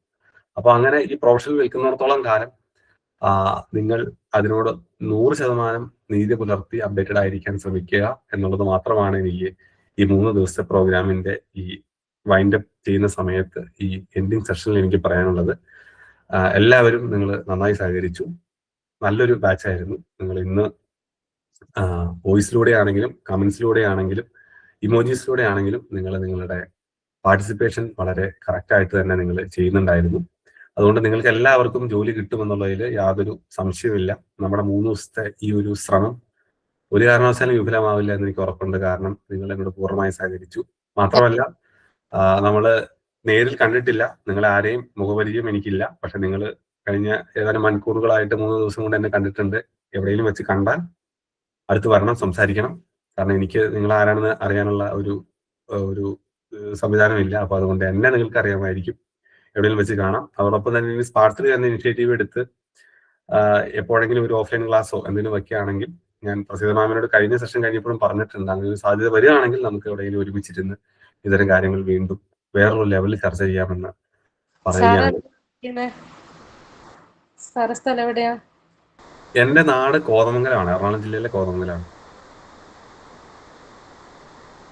പെരുമ്പാവൂരിനടുത്തുള്ള കോതമംഗലം എന്ന് പറയുന്ന മൂന്നാറിന് പോകുന്ന റൂട്ടാണ്. ആലുവ മൂന്നാർ റോഡിന്റെ സൈഡിലാണ് എന്റെ വീട്. ജോലി ചെയ്യുന്നത് കാലടി സംസ്കൃത യൂണിവേഴ്സിറ്റിയിലാണ്. പിന്നെ ഞാനൊരു ജോലിയിൽ നിൽക്കുന്നുണ്ട് എങ്കിലും ഞാൻ ജോലിയേക്കാൾ കൂടുതൽ ഇഷ്ടപ്പെടുന്നത് motivation speaking, interview preparedness training, പിന്നെ ഡിബേറ്റ് കോമ്പറ്റീഷന്റെ ട്രെയിനിങ്, സ്പീച്ചിനുള്ള ട്രെയിനിങ്, ക്വിസ് മാസ്റ്റർ. ഇനിയിപ്പോ എനിക്ക് അടുത്ത ആഴ്ച ഒരു ക്വിസ് ഉണ്ട്. അപ്പൊ ക്വിസ് ഒക്കെ എന്റെ ഒരു പാഷനാണ്. നമ്മളപ്പോ ഞാനൊരു ജോലി കിട്ടി അത് ചെയ്യുന്നു എന്നുള്ളത് മാത്രമേ ഉള്ളൂ. എന്റെ ശരിക്കും ജനങ്ങളോട് സംസാരിക്കുക, അവരെ മോട്ടിവേറ്റ് ചെയ്യുക എന്നുള്ളതാണ് എൻ്റെ ഒരു റിയൽ പാഷൻ എന്ന് പറയുന്നത്. അപ്പോൾ അതിങ്ങനെ വർഷങ്ങളായിട്ട് കൂടെ ഉണ്ട്. ഇതുപോലുള്ള ക്ലാസ്സുകളിൽ കൂടുതൽ എൻഗേജ് ചെയ്യുമ്പോഴാണ് ഞാനും ഡെവലപ്പ് ചെയ്യുന്നത്. ഓരോ ക്ലാസ്സും എന്നെ സംബന്ധിച്ചും അനുഭവമാണ്. നമ്മളിതിലൊന്നും അഹങ്കരിക്കാതിരിക്കുക എന്നുള്ളതാണ്. നമുക്ക് എത്ര ട്രെയിനിങ് കിട്ടിയാലും എത്ര അവസരങ്ങൾ കിട്ടിയാലും നമുക്ക് കൂടുതൽ ജിൻഷയും പറയുന്നുണ്ട് അദ്ദേഹത്തിനും അത് തന്നെ ഇഷ്ടമാണ്. ആ ഇഷ്ടങ്ങളെല്ലാം പൂണയട്ടെ എന്ന് ആശംസിക്കുകയാണ്, പ്രാർത്ഥിക്കുകയാണ്. എല്ലാവർക്കും നല്ലത് വരട്ടെ, നന്മ വരട്ടെ. എന്തായാലും സമീപ ഭാവിയിൽ തന്നെ നിങ്ങൾ എല്ലാവരും പ്ലേസ്ഡ് ആകുന്ന ഒരവസ്ഥയാണ് ഞാൻ സ്വപ്നം കാണുന്നത്. അപ്പൊ എവിടെയെങ്കിലും വെച്ച് കണ്ടാൽ ഓക്കെ, താങ്ക് യു. അപ്പൊ എല്ലാവർക്കും നല്ലൊരു പുതുവത്സരം ആശംസിക്കുകയാണ്. റെക്കോർഡ് ക്ലാസ് ഒന്നും ഉണ്ടാവില്ലല്ലോ? റെക്കോർഡ് ക്ലാസ് എന്തോ റെക്കോർഡ് നമ്മുടെ ക്ലാസ് റൂമിൽ റെക്കോർഡൊക്കെ ഇടുന്നുണ്ടോ? അറിയില്ല. റെക്കോർഡർ ഉണ്ട്, പിന്നെ യൂട്യൂബിലുണ്ടാവും. പിന്നെ എന്റെ Instagram profile Sharon K Meeran search ചെയ്താൽ പേര് തിരിച്ചാണ് ഇൻസ്റ്റാഗ്രാമിൽ ഇട്ടിരിക്കുന്നത്. കെ മീരാൻ ഷാരോൺ എന്നാണ് ഇട്ടിരിക്കുന്നത്. അതില് ഞാൻ ഇന്റർവ്യൂ പ്രിപ്പയർനെസ് മാത്രമല്ല, അതില് മോട്ടിവേഷൻ വീഡിയോസ് ആണ്. അത് ഞാൻ അധികം കാലം ആയില്ല വീഡിയോസ് ചെയ്ത് തുടങ്ങിയിട്ട്. ആർക്കെങ്കിലും താല്പര്യം ഉണ്ടെങ്കിൽ അതൊന്ന് ഫോളോ ചെയ്ത് കഴിഞ്ഞാൽ കുറച്ച് കോൺഫിഡൻസ് ബൂസ്റ്റ് ചെയ്യുന്ന കുറച്ച് കാര്യങ്ങളൊക്കെയാണ്. ആഴ്ചയിൽ 2-3 വീഡിയോ വീതം അതിൻ്റെ അകത്ത് പോസ്റ്റ് ചെയ്യാറുണ്ട്. ഷാരോൺ കെ മീരാൻ ഇൻസ്റ്റാഗ്രാമിൽ സെർച്ച് ചെയ്താൽ മതി. ഇന്നലെ ഒരു ഫ്രണ്ടിനെ കുറിച്ച് പറഞ്ഞിരുന്നു കമറുന്നിസ. അത് ഏത് ഫ്രണ്ടിനെ പറ്റിയിട്ടാണ് ഞാൻ പറഞ്ഞത്? ജോലി കിട്ടാതെ പോയ, കോമേഴ്സ് ഡിപ്പാർട്ട്മെന്റിൽ ജോലിക്ക് പോയ. എനിക്ക് അങ്ങനെ കുറെ അനുഭവങ്ങളുണ്ട്. ഞാൻ ഈ പറഞ്ഞ കഥകളെല്ലാം എന്റെ അനുഭവത്തിൽ നിന്നുള്ള കഥകളാണ്. അത് കഴിഞ്ഞ 10-15 വർഷമായിട്ട് ഈ ഒരു മേഖലയിൽ നിൽക്കുന്നു എന്നുള്ളത് കൊണ്ടാണ്.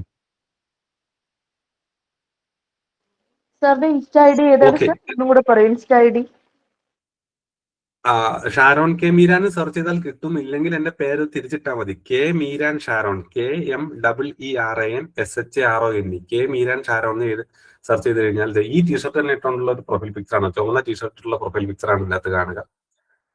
ഒന്നിൽ ഷാരോൺ കെ മീരാൻ സെർച്ച് ചെയ്യുക, അല്ലെങ്കിൽ കെ മീരാൻ ഷാരോൺ സെർച്ച് ചെയ്യാൻ നിങ്ങൾക്ക് കിട്ടും. അതില് കുറച്ച് വീഡിയോസ് ഞാൻ ഇങ്ങനെ ചെയ്ത് വരുന്നുണ്ട്, കുറെ കൂടി ചെയ്ത് വെച്ചിട്ടുണ്ട്, പോസ്റ്റ് ചെയ്യാനുണ്ട്.